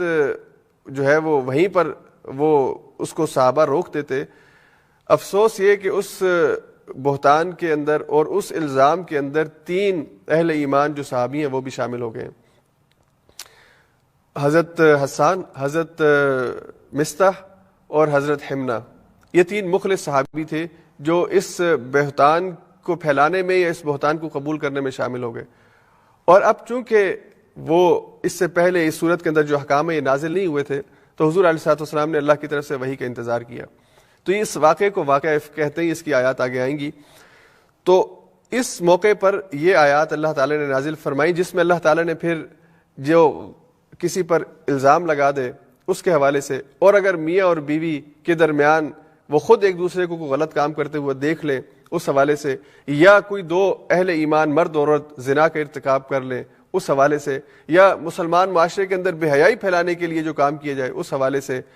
ایک دوسرے کے گھروں میں جاتے ہوئے جو پردے کے احکام ہیں اور نکاح کی جو اہمیت ہے اور نکاح کی ترغیب ہے، یہ ساری باتیں اس صورت کے اندر آئیں گی. اس لیے مسلم معاشرے کی پاک دامنی اور حیا کے لیے اور اس کے آپس کے تعلقات کو ٹھیک نہج پہ استوار کرنے کے لیے اور اسے ٹھیک اخلاقی صفات سے متصف کرنے کے لیے اللہ نے اس صورت میں احکامات دیے ہیں. تو سب سے پہلے اللہ تعالیٰ نے جو پہلی آیات ہے اس کی آیت 2 اور 3 میں اللہ نے یہ بات کہی، الزانیۃ والزانی فجلدوا، بلکہ اس سے پہلے پہلی آیت سن لیجئے. اس میں اللہ فرماتے ہیں سورۃ انزلناہا، یہ سورت ہے جو ہم نے نازل کی ہے. اور یہ منفرد انداز ہے سورہ نور کے ساتھ کہ باقی آیات بھی اللہ نے نازل کی ہیں، لیکن کہیں پہ یہ اللہ نے نہیں کہا کہ سورۃ انزلناہا. تو اس سورت کے احکام کی اہمیت کے پیش نظر اور مسلمانوں کو کہا کہ اس کے اندر ایک ایک حرف اور ایک ایک سبق بہت اہم ہے، اس کو توجہ سے سنو. تو یہ سورت ہم نے نازل کی ہے، وَفَرَضْنَاهَا، اور ہم نے اس کو لازم کیا ہے، فرض کر دی. اس کے اندر ہم نے جو چیزیں نازل کی، جو احکام نازل کیے ہیں، یہ فرضیت کے دائرے میں ہے. یہ تمہاری چوائس نہیں ہے، بلکہ اب یہ فرضیت کے دائرے کے اندر ہے. یہ کوئی ترغیب اور شوق پیدا کرنے کی چیزیں نہیں ہیں، بلکہ اب یہ امپلیمنٹ ہوں گی سوسائٹی کے اندر. وَأَنزَلْنَا فِيهَا آيَاتٍ بَيِّنَاتٍ، اور ہم نے اس میں بہت ہی واضح نشانیاں نازل کی ہیں، لَعَلَّكُمْ تَذَكَّرُونَ، تاکہ تم نصیحت حاصل کرو. اس کے بعد اللہ نے فرمایا الزانیۃ والزانی فجلدوا كل واحد منهما 100 جلدہ، زانی مرد ہو زانی عورت ہو، اگر یہ زنا کا ارتکاب کریں تو ان کو 100 کوڑے مارے جائیں۔ ولا تأخذکم بہما رأفۃ فی دین اللہ، اور اللہ کے دین میں تمہیں اگر کوئی ذاتی ہمدردی کسی کے ساتھ ہے تو یہ تمہیں اس چیز کے اوپر مت ابھارے کہ تم اس میں نرمی کرو۔ ان کنتم تؤمنون باللہ والیوم الآخر، اگر تم اللہ اور اس کے یعنی آخرت کے دن پر ایمان رکھتے ہو پھر اس سزا کی امپلیمنٹ تمہیں کرنی ہے۔ وَلْيَشْهَدْ عَذَابَهُمَا طَائِفَةٌ مِّنَ الْمُؤْمِنِينَ، اور یہ جب تم نے سزا دینی ہے تو یہ کوئی کسی کمرے کے اندر چھپ کر اور کسی خفیہ انداز میں کاروائی نہیں ہوگی، بلکہ یہ اوپن ہوگی تاکہ مسلمان اسے دیکھیں اور اس سے عبرت پکڑیں۔ الزانی لا ينكح الا زانیہ، زانی نکاح نہیں کر سکتا مگر زانیہ عورت سے ہی، یعنی زانی مرد زانی عورت سے نکاح کرے، او مشرکہ یا مشرک عورت سے۔ والزانیۃ لا ينكحها الا زان او مشرک، اور اسی طرح زانی اگر عورت ہے تو وہ مرد زانی مرد کے ساتھ نکاح کرے، یعنی زانی مرد ہوگا تو زانی عورت، اور زانیہ عورت ہے تو وہ زانی مرد۔ اور اللہ نے فرمایا وحرم ذلک علی المؤمنین، اور اللہ نے حرام کر دیا ہے یہ زنا مومنین کے اوپر۔ اور یہی بات اللہ نے آگے پھر تیسرے رکوع کے آخر میں کہی کہ الخبیثات للخبیثین والخبیثون للخبیثات والطیبات للطیبین والطیبون للطیبات، کہ ناپاک خبیث وہ ہوتا ہے کہ جو اس فعل حرام کا ارتکاب کرتا ہے، اگر وہ مرد ہے تو وہ خبیثہ عورت جو اس غلط کام کا ارتکاب کرتی ہے وہ اس کے لیے ہے۔ یعنی جس طرح اگر انسان پاکیزہ ذہن رکھتا ہو، پاکیزہ کردار رکھتا ہو، تو وہ پاکیزہ عورت کے ساتھ اور پاکیزہ ذہن اور پاکیزہ کریکٹر رکھنے والی کے ساتھ نکاح کرے۔ تو جس کے ذہن کے اندر اور جس کے مزاج کے اندر اور جس کے کردار کے اندر اب خباثت پیدا ہو گئی ہے، پھر وہ اپنے ہی ذہن کے مطابق کی عورت سے نکاح کرے۔ اچھا، یہاں پہ کچھ باتیں سمجھنے کی ہیں۔ ویسے تو یہ مضمون بہت تفصیلی ہے اور بہت حساس بھی ہے، سینسیٹیو بھی ہے۔ ہمارے اسلام پر، دین اسلام کے اوپر بہت زیادہ مغرب نے اعتراض کیا کہ دیکھیں جی اسلام تو سزاؤں کا دین ہے اور اسلام میں کوڑے مارنے کی سزا ہے۔ بلکہ شاید آپ کو یاد ہو جب یہ طالبان کا مسئلہ چل رہا تھا تو سوات کے اندر ایک عورت کو باقاعدہ پکڑ کر کوڑے مارے گئے اور اس کی باقاعدہ ویڈیو وائرل ہوئی اور پوری دنیا کے اندر اس کو دکھایا گیا۔ اب وہ مارنے والے بھی خود انہی کے لوگ تھے، کوئی وہاں پہ اسلامی حکومت قائم نہیں تھی کہ جو کوڑے مارتی، تو وہ مارنے والے بھی انہی کے لوگ ہیں۔ اور دنیا کے اندر یہ پروپیگنڈا پھیلانے کے لیے اور یہ پروپیگنڈا جو ہے وہ عام کرنے کے لیے اور اسلام سے نفرت پیدا کرنے کے لیے انہوں نے یہ اس طرح کی ویڈیوز، اس طرح کی باتیں جو ہیں وہ پہلے صرف یہ تھیوریز پھیلاتے تھے، بات اپنا فلسفہ پیش کرتے تھے، اعتراض کرتے تھے۔ اب باقاعدہ کیونکہ سوشل میڈیا کا دور ہے، ویڈیوز اویلیبل ہیں، تو اب ویڈیو بنا کے اس طرح کی فیک ویڈیوز بنا کے اسلام کو بدنام کیا جاتا ہے۔ سب سے پہلی بات تو یہ سمجھیے کہ اسلام سزائیں دینے کے لیے اللہ نے دنیا میں نہیں بھیجا۔ اسلام کے اندر جو بھی سزا ہے وہ اس جرم کا اس حد تک بڑھ جانے کی وجہ سے کہ وہ معاشرے کے اندر خرابی کا ذریعہ بن رہا ہے اور دوسروں کے لیے غلطی اور دوسروں کے لیے گناہ کی دعوت کا ذریعہ بن رہا ہے، پھر اسلام جو ہے وہ حرکت میں آتا ہے۔ ذاتی دائرے کے اندر اگر کوئی انسان گناہ کرتا ہو، کوئی بھی گناہ کرتا ہو، اسے کوئی شریعت سزا نہیں دیتی، اسلام اس کو سزا نہیں دیتا۔ ذاتی دائرے کے اندر اگر کوئی برا ہے تو وہ برائی اس کی اپنی ذات تک ہے، وہ دوسرے کو کوئی نقصان نہیں پہنچا رہا، تو غلط کام وہ کر رہا ہے، گناہ کا وہ مرتکب ہو رہا ہے، لیکن عدالت یا اسلامی حکومت اسے سزا نہیں دے گی۔ اور دوسری اور اہم بات یہ ہے کہ اسلامی حکومت کا یہ کام ہے کہ وہ ان سزاؤں کا نفاذ کرے۔ کسی فرد کو، چاہے وہ اسلامی حکومت کا وزیر اعظم ہو یا قاضی ہو، خود سے اپنی طرف سے وہ یہ سزا امپلیمنٹ نہیں کر سکتا۔ اسلامی ریاست ہو، اس کے ادارے قائم ہو اور جو شرائط اور آداب ہیں وہ ساری وہاں پہ ان کا لحاظ رکھ کر پھر اگر یہ ثابت ہو جائے تو اس کے لیے۔ اور تیسری اہم بات یہ سمجھ لیجئے کہ اس کام سے روکنے کے لیے یہ انتہائی آخری اقدام ہے جو ایسے مجرمین کے لیے اور ایسے خبیث لوگوں کے لیے کہ جو اس فعل سے نہ خود باز آتے ہیں اور اپنے اس فعل کی وجہ سے معاشرے کے اندر بے حیائی پھیلانا چاہتے ہیں، ان کی اصلاح کے لیے آخری انتہائی اقدام اٹھایا گیا ہے۔ وگرنہ اہل ایمان سے بار بار اللہ کا کلام کیا کہہ رہا ہے؟ کہ آپ ابھی 18 پاروں میں یہ باتیں پڑھ کے نہیں آئے؟ اللہ کا کلام ان سے بار بار یہ کہہ رہا ہے کہ عقیدے کو اپنے اندر مضبوط کر لو۔ اگر عقیدہ آخرت، عقیدہ توحید اور عقیدہ رسالت تمہارے دلوں میں جاگزیں ہو گیا ہے تو تم یہ غلط کام نہیں کرو گے۔ تو عقیدے کی مضبوطی کے ذریعے اور اللہ کے ساتھ تعلق کی مضبوطی کے ذریعے دراصل اسلام انسان کو گناہوں سے روکتا ہے۔ اسلام کوئی ایسا دین نہیں ہے کہ جو انسانوں کے اوپر کیمرے لگا کے بیٹھا ہو اور جہاں پہ بھی غلطی کرے ان کو پکڑ لے اور پکڑ کے ان کو کوڑے لگانا شروع کر دے، نہیں، بلکہ انسان کو یہ تصور اور احساس پیدا کروایا جاتا ہے کہ تمہارے اوپر سب سے بڑا کیمرہ وہ اللہ تعالیٰ کی ذات کا ہے۔ دنیا کے اندر اس نے تمہیں مہلت دی ہوئی ہے دنیا میں کسی گناہ پہ تمہیں دوسروں کے سامنے تمہارے راز کو افشا نہیں کرے گا، لیکن ہاں وہ جو اللہ کا کیمرہ ہے وہ آخرت میں کھلے گا اور تمہارے اعمال پھر وہاں پہ تولے جائیں گے۔ تو دنیا کی زندگی کے اندر اگر کوئی مسلمان گناہ کرتا ہے تو اسے گناہ سے روکنے کا جو طریقہ اسلام نے اختیار کیا ہے وہ اس کی ذاتی اصلاح اور اس کا رب کے اوپر ایمان اور اس کا مضبوط عقیدہ ہے۔ اس لیے بار بار مکے کی آیات میں کیا چیز دماغوں میں بٹھائی گئی اور رویوں میں اتارنے کی کوشش کی گئی کہ اللہ کو مانتے ہو تو پھر اپنے رویوں کی اصلاح کرو، اللہ کو اگر اس کے ساتھ اپنے ایمان کا دعویٰ کرتے ہو تو پھر تقویٰ کی روش اپناؤ۔ اور تقویٰ کیا ہے؟ کہ تمہیں اللہ کی موجودگی کا احساس ہر وقت ہو، تمہارا ہر لمحہ یہ اس تصور میں گزرے کہ تمہارا رب تمہیں دیکھ رہا ہے۔ تو یہ تصور اور احساس پیدا ہو جائے تو خود بخود انسان زنا سے اپنے آپ کو روکتا ہے۔ تو اس لیے ایک تو اللہ نے اپنے اوپر ایمان، آخرت پر ایمان اور آخرت میں جو جواب دہی ہونی ہے اس کے احساس کی وجہ سے انسان کو، مسلمان کو یہ بات سمجھائی کہ وہ گناہ سے روکے۔ اصل اسلام یہ کام کرتا ہے، اور انسان خود ہی برائیوں کے ماحول میں رہتا ہے، مسلمان برائیوں، اس کے چاروں طرف برائی ہوتی ہے، لیکن اگر وہ اپنے آپ کو روکتا ہے تو اس وجہ سے نہیں کہ اسے کوڑے پڑیں گے، بلکہ اس وجہ سے وہ روکتا ہے کہ میرا رب مجھے دیکھ رہا ہے اور میں نے اس کام سے اپنے آپ کو باز۔ آج بھی اسلامی ملکوں میں کہاں یہ سزا دی جاتی ہے کوڑوں والی، اور کتنی مسلمان آبادی ہے کہ جو ان ملکوں میں رہ رہی ہے، خاص طور پہ جو لوگ جو یورپین سوسائٹیز کے اندر رہتے ہیں، وہاں پہ تو ویسے ہی یہ جرم جو ہے وہ قابل گرفت نہیں ہے۔ تو اللہ تعالیٰ نے مسلمان کو یہ بات سمجھائی کہ اپنے عقیدے کی مضبوطی کے ذریعے سے اور اللہ پر ایمان کی وجہ سے ان کاموں سے اپنے آپ کو روک لو۔ اور وہ نوجوان، وہ مرد، وہ عورت کہ جو برائی کا موقع ہوتے ہوئے اپنے آپ کو برائی سے روکتا ہے، اس کا جو اجر، اس کا جو مرتبہ اور مقام اللہ نے بیان کیا ہے، تو وہ یہ شوق پیدا کیا گیا۔ تو ایک طرف ترغیب ہے، ایک طرف ترہیب ہے، یعنی اگر غلط کام کرو گے تو پکڑے جاؤ گے قیامت والے دن، اور اگر اچھا کام کرو گے تو اس پر پھر تمہیں جو اجر ملے گا۔ تو یہ ترغیب اور ترہیب کے ذریعے سے اسلام انسان کی اصلاح کرتا ہے۔ وہ جیل کے ڈراوے سے یا کوڑوں کے ڈراوے سے یہ اصلاح ہو ہی نہیں سکتی۔ جبر کسی بھی جگہ پہ کسی انسان کی اصلاح کا ذریعہ نہیں ہوتا۔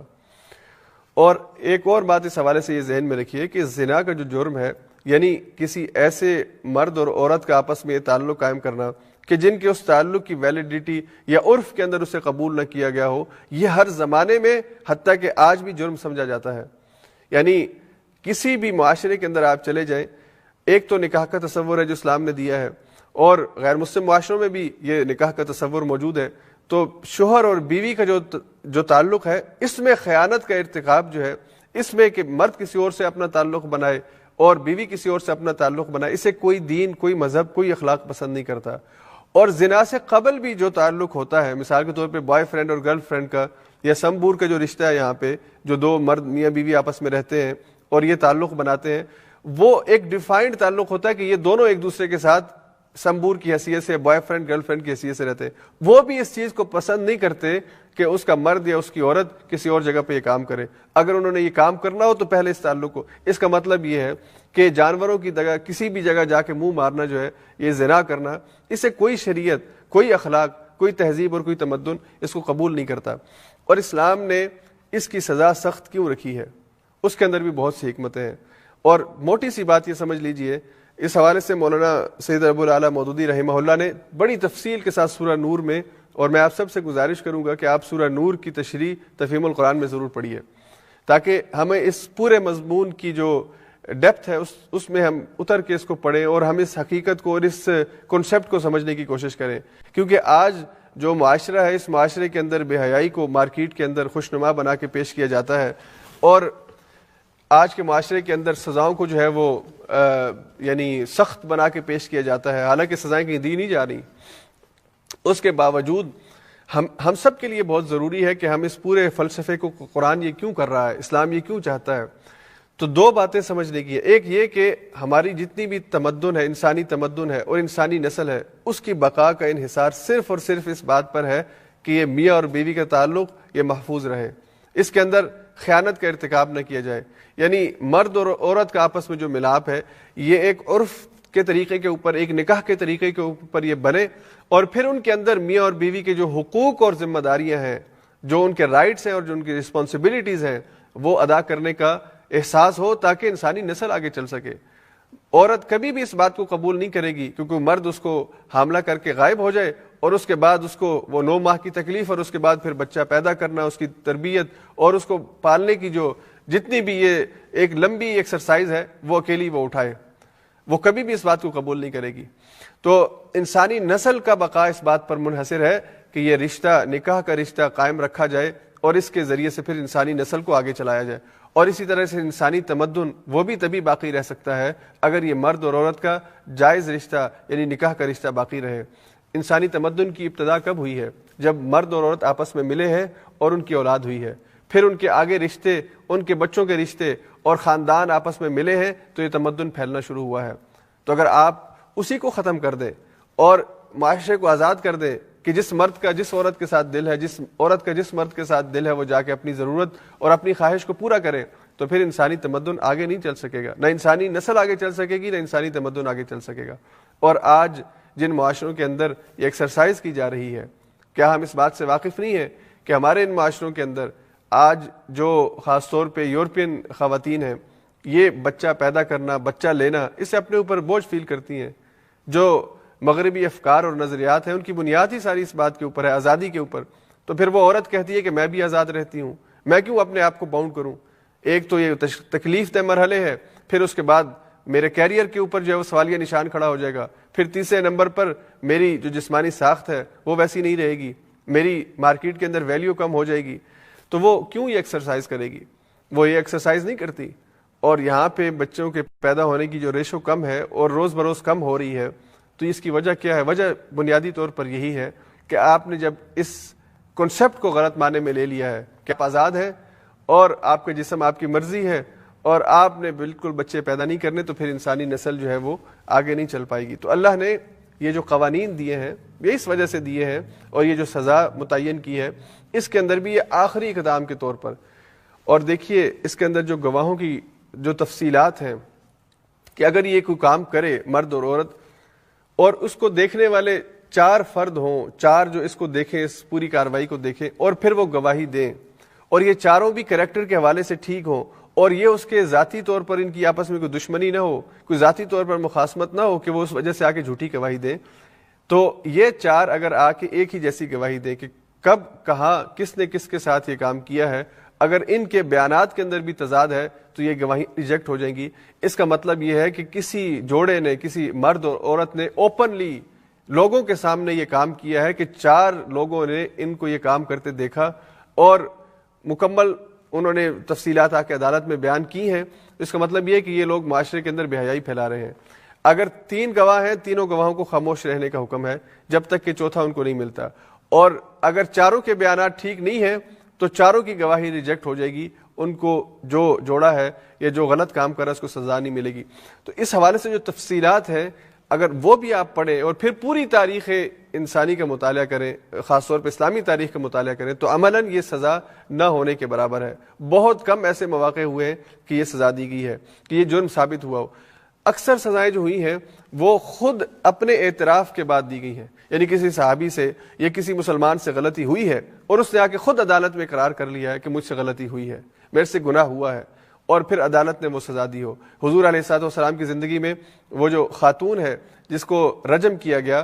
اس نے خود آ کے 3-4 دفعہ حضور کے سامنے آ کے اپنے گناہ کا اعتراف کیا، اور حضور بار بار اس کو ٹالتے رہے کہ تو چلی جا، اللہ سے معافی مانگ۔ لیکن جب وہ چوتھی دفعہ آئی اور اس نے پھر کہا کہ حضور اب تو میرا بچہ بڑا ہو گیا ہے، اور روٹی کا ٹکڑا ساتھ لے کے آئی کہ دیکھیں یہ اب خود کھا لیتی ہے، اور میں اپنے خدا کے سامنے اس حال میں نہیں جانا چاہتی کہ میرے دامن پہ یہ دھبا ہو، تو اب مجھے آپ یہ سزا دیجیے، میں پاک صاف ہو کے اپنے خدا کے سامنے جانا چاہتی ہوں۔ اب ایمان کا لیول اور ایمان کا ایک آپ سمجھ لیجیے اللہ کے ساتھ ایک تعلق ہے کہ وہ اپنے رب سے ملاقات چاہتی ہے اس انداز میں کہ اس کے دامن پہ گناہوں کے دھبے نہ ہوں، تو اس کے اس اصرار کے اوپر پھر اس کو وہ رجم کی سزا دی گئی ہے۔ اور زنا کی جو سزا ہے، ایک تو یہاں پہ کوڑے بیان ہوئے، دوسری سزا ہے رجم کی، یعنی شادی شدہ اور غیر شادی شدہ کا فرق ہے۔ اگر غیر شادی شدہ یہ ارتکاب کریں تو ان کی یہ سزا ہے، اور شادی شدہ اگر یہ کام کریں تو وہ رجم ہے، یعنی پتھر مار کے ان کو سنسار کیا جائے۔ اور یہ سزا قرآن میں بیان نہیں ہوئی، احادیث میں بیان ہوئی ہے، اور احادیث بھی بکثرت ہے، 1-2 نہیں ہے۔ ہمارے ہاں جو لوگ آج کل اس کا انکار کرتے ہیں، وہ دراصل بنیادی طور پر احادیث ہی کا انکار کرنے والے ہیں۔ تو اور دوسرا وہ دلیل یہ دیتے ہیں جی قرآن کریم نے اس کا ذکر نہیں کیا، تو قرآن کریم نے اور بھی بہت سی چیزوں کا ذکر نہیں کیا، وہاں پہ پھر ہم حدیث کی وجہ سے اس کے اوپر عمل کرتے ہیں۔ ہم ظہر کی اگر 4 رکعت پڑھتے ہیں تو قرآن تو نہیں کہتا کہ ظہر کی 4 رکعت پڑھو، اور اگر ہم فجر کی 2 پڑھتے ہیں تو قرآن تو نہیں کہتا کہ 2 پڑھو۔ یہ ساری وضاحتیں خود شریعت صاحب شریعت نے اپنی زندگی کے اندر پیش کی ہیں۔ تو اللہ تعالیٰ نے ان آیات کے اندر زنا کے حوالے سے جو احکام دیے ہیں وہ اس لیے کہ اس معاشرے کے اندر بے حیائی کے کاموں کو روکا جائے، اور اگر کوئی ذاتی طور پر کسی خفیہ دائرے میں کام کرتا ہے اسے اللہ کی پکڑ کا خوف دلا کر اسے روکنے کی کوشش کی جائے، اور اگر کوئی اوپنلی سوسائٹی کے اندر سب کے سامنے یہ کام کرتا ہے تو پھر جو قانون ہے اسلامی ریاست حرکت میں آئے اور اس پر قانون کی امپلیمنٹ ہو۔ اس کے بعد دوسری جو آیت اللہ نے ان آیات میں کی ہے وہ ہے کہ کسی پر اگر غلط الزام لگ جائے، کوئی تہمت لگا دے تو اس کی سزا کیا ہے۔ تو اللہ نے فرمایا والذین یرمون المحصنات، جو پاک دامن عورتوں پر بے حیائی کا الزام لگاتے ہیں، ثم لم یاتوا باربعۃ شہداء، پھر 4 گواہ نہیں لا سکتے، فجلدوہم 80 جلدہ، ان کو 80 کوڑے مارے جائیں۔ اسلامی معاشرے میں یہ بات ناقابل قبول ہے، ناقابل تصور ہے کہ کسی کی عزت پر ایسے بات کی جائے، کسی کے بارے میں بے حیائی کا اس کے اوپر الزام لگایا جائے اور اس کو ثابت نہ کیا جا سکے۔ تو اگر کسی نے اپنی آنکھوں سے دیکھا ہو اور اس کو 100% یقین ہو کہ یہ کام میں نے اپنی آنکھوں سے ہوتے دیکھا ہے، پھر اسے خاموش رہنے کا حکم ہے۔ 2 نے دیکھا ہو 2 کو خاموش رہنے کا، 3 نے دیکھا ہو 3 کو خاموش رہنے کا حکم ہے، اور اگر 4 دیکھ لے تو ان دونوں کے اوپر وہ سزا ثابت ہو جائے تو سزا ہے، اور اگر وہ 3 جو ہے وہ ہوں تو بے شک کہ وہ 100% ان کو شیورٹی ہو کہ وہ انہوں نے غلط کام ہوتے دیکھا ہے، ان کو خاموش رہنے کا حکم ہے۔ اور ہمارے ہاں معاشرے میں کیا ہوتا ہے، ہم خواہ مخواہ لوگوں پر اس طرح کے الزامات جو ہیں وہ لگانا شروع کر دیتے ہیں، خواہ مخواہ۔ حرامی کا لفظ تو بہت عام ہے، اب حرامی کا مطلب آپ کو پتہ کیا ہے؟ حرامی کا مطلب ہوتا ہے وہ جو حرام رشتے کی وجہ سے پیدا ہوا ہے۔ اب کسی کو جب حرامی کہتے ہیں تو دراصل ہم اس کے اوپر اس کے ماں باپ کے اوپر الزام لگا رہے ہیں، اور اگر اسلامی حکومت ہو وہ آپ کو اس کے اوپر گرفت کر سکتی ہے کہ آپ کسی کو حرامی نہیں کہہ سکتے، آپ کسی کو ولد الزنا نہیں کہہ سکتے، زنا سے پیدا ہونے والا بچہ۔ تو اس لیے اسلام نے اس حوالے سے معاشرے کے اندر بہت ہی واضح احکامات دیے تاکہ ہر ایک اپنی باؤنڈری کے اندر ہو اور کسی کے اوپر خواہ مخواہ جو ہے وہ الزام نہ لگائے۔ اب حضرت عائشہ کے اوپر جو الزام لگایا گیا کتنا بڑا الزام ہے، اور معاشرے کے اندر اس پوری معاشرے کی بنیادوں کو ہلا دینے کے لیے کہ رسول اللہ صلی اللہ علیہ وسلم جو اس وقت کے نبی ہیں ان کی وائف کے اوپر یہ اتنا بڑا الزام لگایا جائے، اور الزام لگانے والا مزے سے معاشرے کے اندر گھومتا پھرتا رہے، کوئی سے کچھ کہنے والا نہ ہو اور وہ لوگوں کی عزتیں اچھالتا پھرے۔ نہیں، ایسے نہیں ہوگا۔ جو لوگوں کی عزت اچھالے گا پھر اسے یا تو الزام ثابت کرنا ہے یا پھر اس کے لیے سزا ہے۔ اس کے بعد پھر اللہ تعالیٰ نے، اور یہ صحابہ کی زندگی کے اندر یہ معاملہ ہوا، لیکن کوئی بھی انسان غلطیوں سے پاک نہیں ہے، کسی انسان سے کسی وقت غلطی ہو سکتی ہے، اور باوجود اس کے کہ صحابہ اپنے ایمان کے لیول میں بہت اوپر تھے، لیکن انسانی اور بشر ہونے کی حیثیت سے غلطی کسی بھی انسان سے ہو جاتی ہے۔ تو اگر کوئی شوہر اپنی بیوی کو یہ کام کرتے دیکھ لے یا بیوی شوہر کو یہ کام کرتے دیکھ لے تو وہ کیا کریں گے، اس کا طریقہ اللہ نے ان آیات میں بیان فرمایا۔ والذین یرمون ازواجہم، جو اپنی بیویوں کو یا بیویاں اپنے شوہروں کو یہ کام کرتے دیکھیں، ولم یکن لہم شہداء الا انفسہم، اور صرف انہوں نے ہی دیکھا ہو، ان کے پاس گواہ نہ ہو، تو پھر لعان ہوگا۔ اور لعان کیا ہے؟ فشہادۃ احدہم 4 شہادات باللہ، ان میں سے ایک یہ گواہی دے گا، یعنی مرد یہ گواہی دے گا 4 دفعہ اللہ کی قسم کھائے گا اور کہے گا انہ لمن الصادقین، اللہ کی قسم میں اپنی بات میں سچا ہوں۔ والخامسۃ ان لعنت اللہ علیہ ان کان من الکاذبین، اور 5ویں دفعہ اللہ کی قسم کھائے گا کہ اگر میں جھوٹا ہوں تو مجھ پر اللہ کی لعنت ہو۔ اور جب یہ 5 قسمیں مرد اٹھا لے گا پھر عورت یہ 5 قسمیں اٹھائے گی۔ پہلی 4 قسموں میں وہ یہ کہے گی کہ اللہ کی قسم یہ مرد مجھ پہ الزام لگانے میں جھوٹا ہے، اور 5ویں قسم یہ اٹھائے گی کہ اگر میں جھوٹی ہوں تو مجھ پر اللہ کی لعنت ہو۔ تو یہ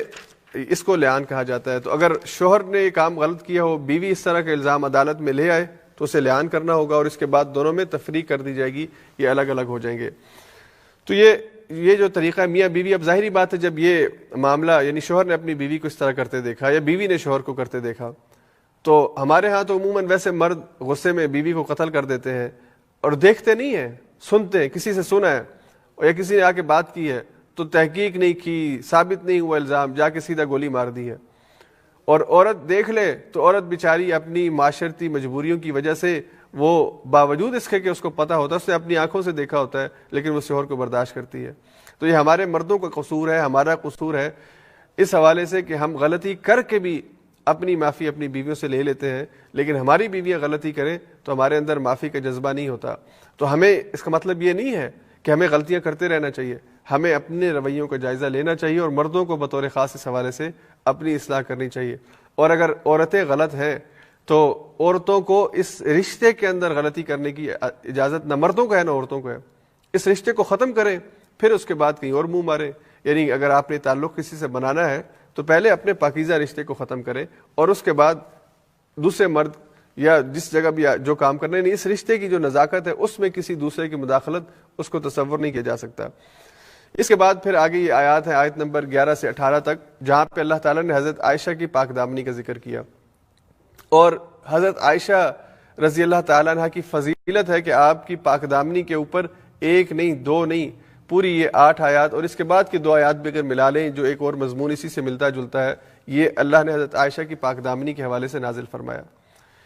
تو منافقین نے کوشش کی کہ حضور علیہ الصلوۃ والسلام کو ذہنی طور پہ ٹارچر کیا جائے اور حضرت عائشہ کے اوپر یہ الزام لگا کہ اس نبوی گھرانے کو تباہ و برباد کر دیا جائے. اور یہ حضرت عائشہ بیٹی ہے حضرت ابوبکر صدیق کے، جو حضور علیہ الصلوۃ والسلام کے ساتھ بطور نائب، بطور یار غار کے اور حضور علیہ الصلوۃ والسلام کے قریبی ساتھی ہیں.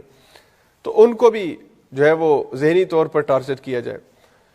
تو اب اس واقعے کو قرآن کریم نے تفصیل سے ذکر کیا اور پھر مسلم معاشرے کی اصلاح کی.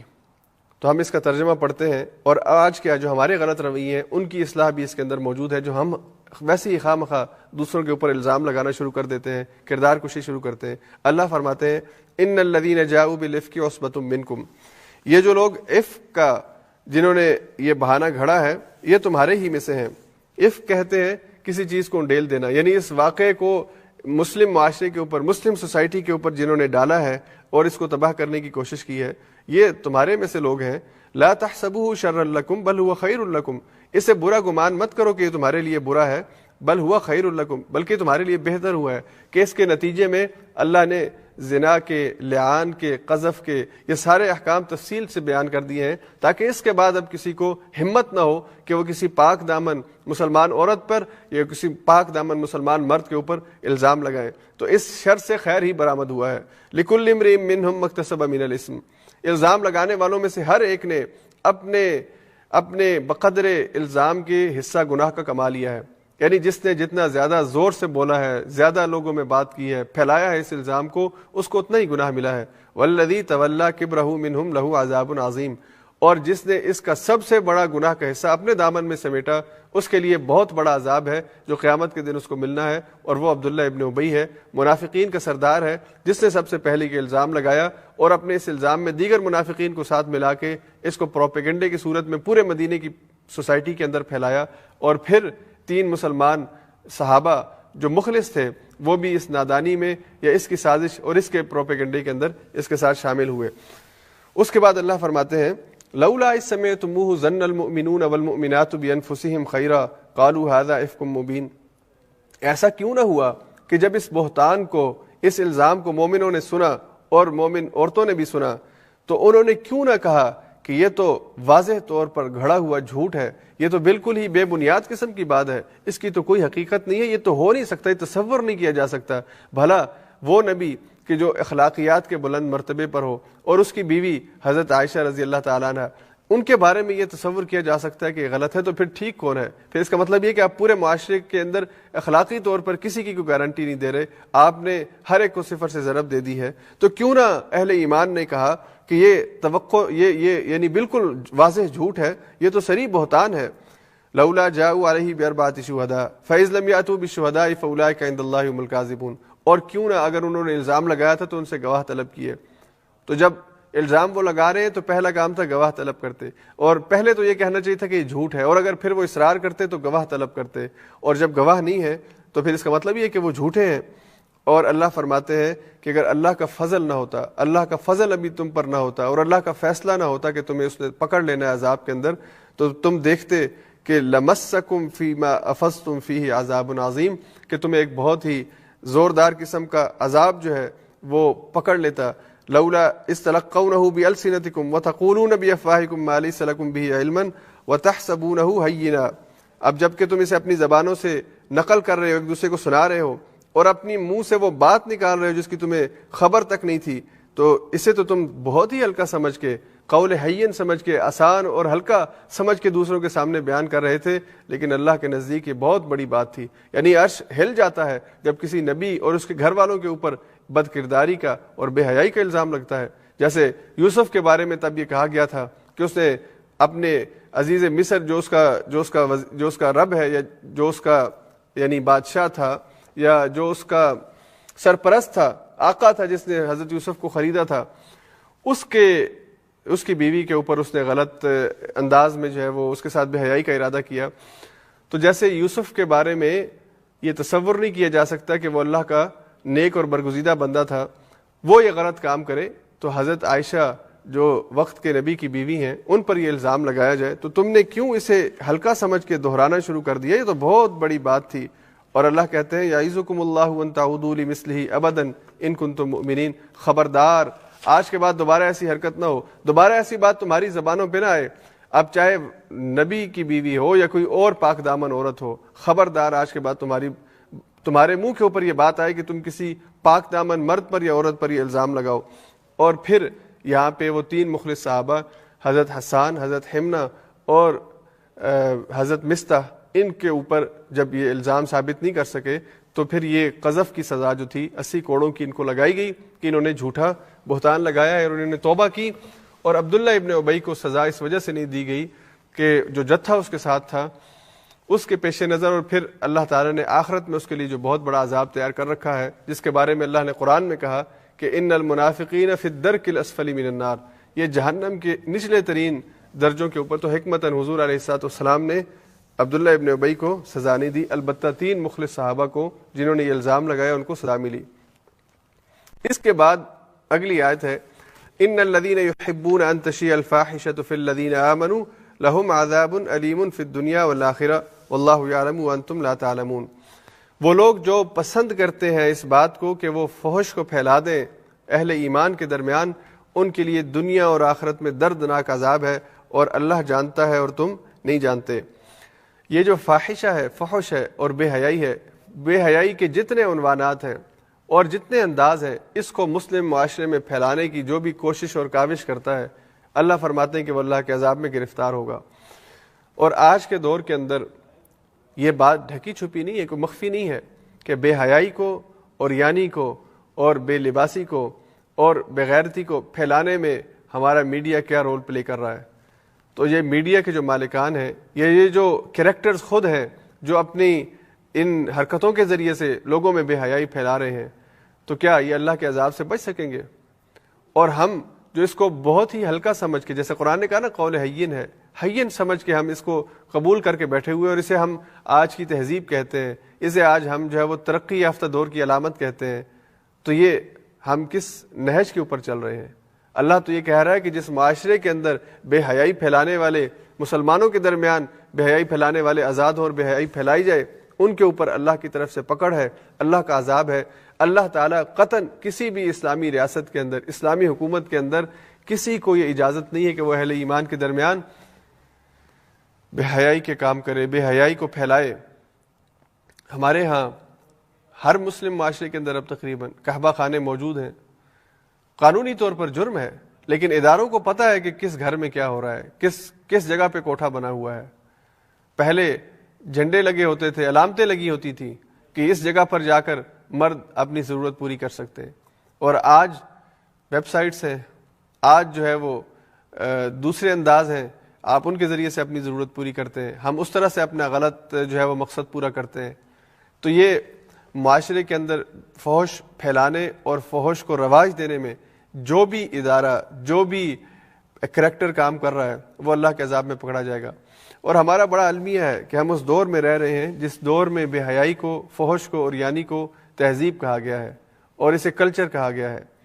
آج دیکھیے خاتون جس کے بارے میں یہ تو کہا جاتا ہے کہ وہ گھر میں نوکر بن کے نہیں رہ سکتی، لیکن اسی خاتون کو ہم جہاز میں ایئر ہوسٹس بناتے ہیں کہ وہ سب مردوں کی خدمت کے اوپر وہاں پہ لگی ہوتی ہے، مسافروں کی خدمت میں وہاں پہ لگی ہوتی ہے. اسی خاتون کو ہم ریسیپشن پہ بٹھاتے ہیں، اسی خاتون کو ہم ہر اشتہار کے اندر ننگا کر کے لوگوں کے سامنے پیش کرتے ہیں. یعنی وہ خاتون کے جو سمجھتی ہے کہ میں آزاد ہوئی ہوں، وہ آزاد نہیں ہوئی، وہ مردوں کی ہوس کی، ان کی جذبات کی تسکین کا ذریعہ بنتی ہے. اگر وہ اس کو پکڑ نہیں سکتا تو اس کو دیکھ کر اپنی تسکین کرتا ہے. تو یہ عورت کی آزادی نہیں ہے بلکہ یہ بدترین غلامی ہے کہ اس نے اپنے آپ کو مردوں کے لیے ترنوالا بنا کے پیش کیا ہوا ہے. تو یہ معاشرے کے اندر جو بے حیائی کے عنوانات ہیں آج بھی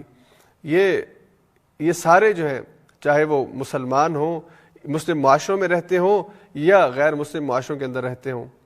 جو معاشرے کے اندر اس حوالے سے انارکی پھیلائے گا، انتشار پھیلائے گا، وہ اللہ کی پکڑ میں آئے گا. اس کے بعد پھر اللہ نے مومنین کو بہت اہم حکم دیا، قل للمؤمنین یغضوا من ابصارہم، اہل ایمان سے کہو اپنی نظروں کو نیچے رکھیں. اور یہ حکم ہے، بعض قرآن کے حکم ایسے ہیں کہ وہاں پہ اللہ نے مردوں کو بھی خطاب کر کے حکم دیا اور عورتوں کو بھی خطاب کر کے حکم دیا،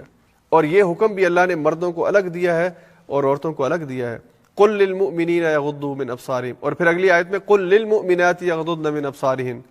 اہل ایمان مردوں سے کہہ دیں کہ وہ بھی اپنی نظروں کو نیچا رکھیں اور اپنے شرمگاہوں کی حفاظت کریں، اور اسی طرح اہل ایمان عورتوں سے کہہ دیں کہ وہ بھی اپنی نظروں کی حفاظت کریں اور اپنی نظروں کو نیچا رکھیں. اور ایک اور بات خواتین سے کہی، ولا یبدین زینتہن، اپنی زینت کو ظاہر مت کریں. اب زینت کو ظاہر کرنے کے مختلف انداز اس وقت بھی تھے، آج بھی تھے، اور یہ خاتون کو پتہ ہوتا ہے کہ وہ زینت کو ظاہر کرنے کے ارادے سے میک اپ کر رہی ہے، زینت کو ظاہر کرنے کے ارادے سے اس قسم کا لباس پہن رہی ہے، زینت کو ظاہر کرنے کے ارادے سے وہ کس مرد سے کس انداز میں بات کر رہی ہے. تو خواتین سے یہ کہا گیا کہ تمہیں جو زینت اللہ نے دی ہے اس زینت کو چھپا کے رکھو، اس کو تم صرف اس کے سامنے کھول سکتی ہو جو تمہارے رشتے میں اس قابل ہے کہ وہ اسے دیکھ سکے. اب زینت کو چھپانے کے 4 لیول ہیں. ایک ہے کہ جو کسی بھی سوسائٹی میں کسی مرد سے عورت کا پردہ ہے، عمومی پردہ ہے، یہ پہلا لیول ہے کہ باہر سوسائٹی میں جب آپ جائیں گی، خاتون جائے گی تو وہ مردوں سے کس قسم کا پردہ کرے گی. اور اس میں پھر ایک اختلاف ہے کہ چہرہ جو ہے وہ شامل ہے یا نہیں. تو ائمہ کے اندر یہ فقہی طور پر بحث ہے کہ یہ جو اگلا لفظ ہے، آخری لفظ الا ما ظہر منہا، تو الا ما ظہر منہا کے اندر جو چہرہ ہے یہ اس میں شامل نہیں ہے، یعنی چہرہ اوپن کیا جا سکتا ہے. اور بعض علماء کہتے ہیں کہ چہرہ جو ہے یہ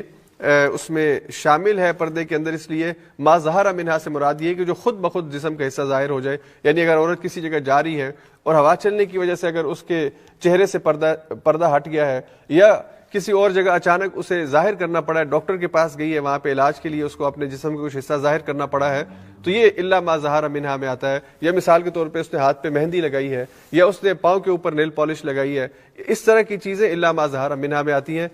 چہرہ جو ہے وہ چھپایا جائے گا. تو بہرحال ایک اختلافی مسئلہ ہے، فقہ کا مشہور مسئلہ ہے. لیکن اس کے علاوہ جو زینت کا اظہار ہے، مثال کے طور پر باریک کپڑوں کے ذریعے سے یا چست کپڑوں کے ذریعے سے اپنے وجود کے حصوں کا جو اظہار ہے، یہ زینت کا اظہار ہے. تو اللہ نے فرمایا کہ یہ مت کرو. اور کچھ رشتے ایسے ہیں جو رشتہ داروں کے اندر آتے ہیں، یعنی ایک ہے عمومی پردہ سب کے لیے، اور ایک ہے رشتوں سے پردہ کہ جو رشتہ دار ہیں لیکن محرم رشتے نہیں ہیں. رشتے 2 طرح کے ہیں، ایک وہ کہ جو محرم ہے اور ایک وہ جو محرم نہیں ہے. تو جو رشتے محرم ہیں ان کے ساتھ پردے کا ایک لیول ہے، اور پھر جو رشتے یعنی ایک جو رشتے جو محرم نہیں ہے جن سے نکاح ہو سکتا ہے، اور ایک وہ کہ جو محرم ہے. محرم کے اندر باپ ہے، بیٹا ہے، بھائی ہے، اور اسی طرح اگر وہ شادی شدہ ہے تو سسرال کے اندر اس کا سسر ہے، اور اس کے اگر مثال کے طور پہ بوڑھی ہے، مطلب اس کے آگے بچے ہیں، بچوں سے آگے بچے ہوئے تو پوتے پوتیاں، نواسے نواسیاں، یہ سارے. تو قرآن نے ان کا پھر یہاں پہ ذکر کیا کہ کن کن رشتوں سے زینت کا اظہار کیا جا سکتا ہے. یہ تیسرا لیول ہے. اور زینت سے مراد کہ عموماً گھر کے گھریلو ماحول کے اندر عورت جو کپڑا پہنتی ہے یا عورت کا جو لباس ہوتا ہے اور جو بے تکلفی ہوتی ہے، یہ محرم رشتوں کے سامنے جائز ہے، وہ اس طرح رہ سکتی ہے. اور چوتھا لیول ہے جو صرف اور صرف شوہر کے لیے کہ وہ اپنے پورے لباس کو، اپنے پورے جسم کو اس کے سامنے کھول سکتی ہے. یہ صرف اور صرف شوہر کا ہے. تو اس کے 4 ڈیفرنٹ لیولز ہیں. کچھ کا یہاں پہ ذکر ہوا سورہ نور میں، اور کچھ کا آگے سورہ احزاب کے اندر ذکر آئے گا. تو یہاں پہ اللہ تعالیٰ نے فرمایا کہ ما ظہر منہا، اس سے جو ہے وہ اس کی اجازت ہے اس کو ظاہر کرنے کی. اور پھر کچھ رشتے کہ جو محرم رشتے ہیں ان کا ذکر اللہ نے یہاں پہ آگے آیت کے اندر فرمایا کہ اپنے شوہروں کے سامنے، اور اپنے باپ، اور باپ سے اوپر دادا، نانا، اور اسی طرح دوسری طرف جو سسر ہے وہ بھی باپ کے مرتبے میں ہے. اور اسی طرح سے ابنائی بعولتہن، اگر تمہارے شوہروں کے بچے ہیں یا کسی اور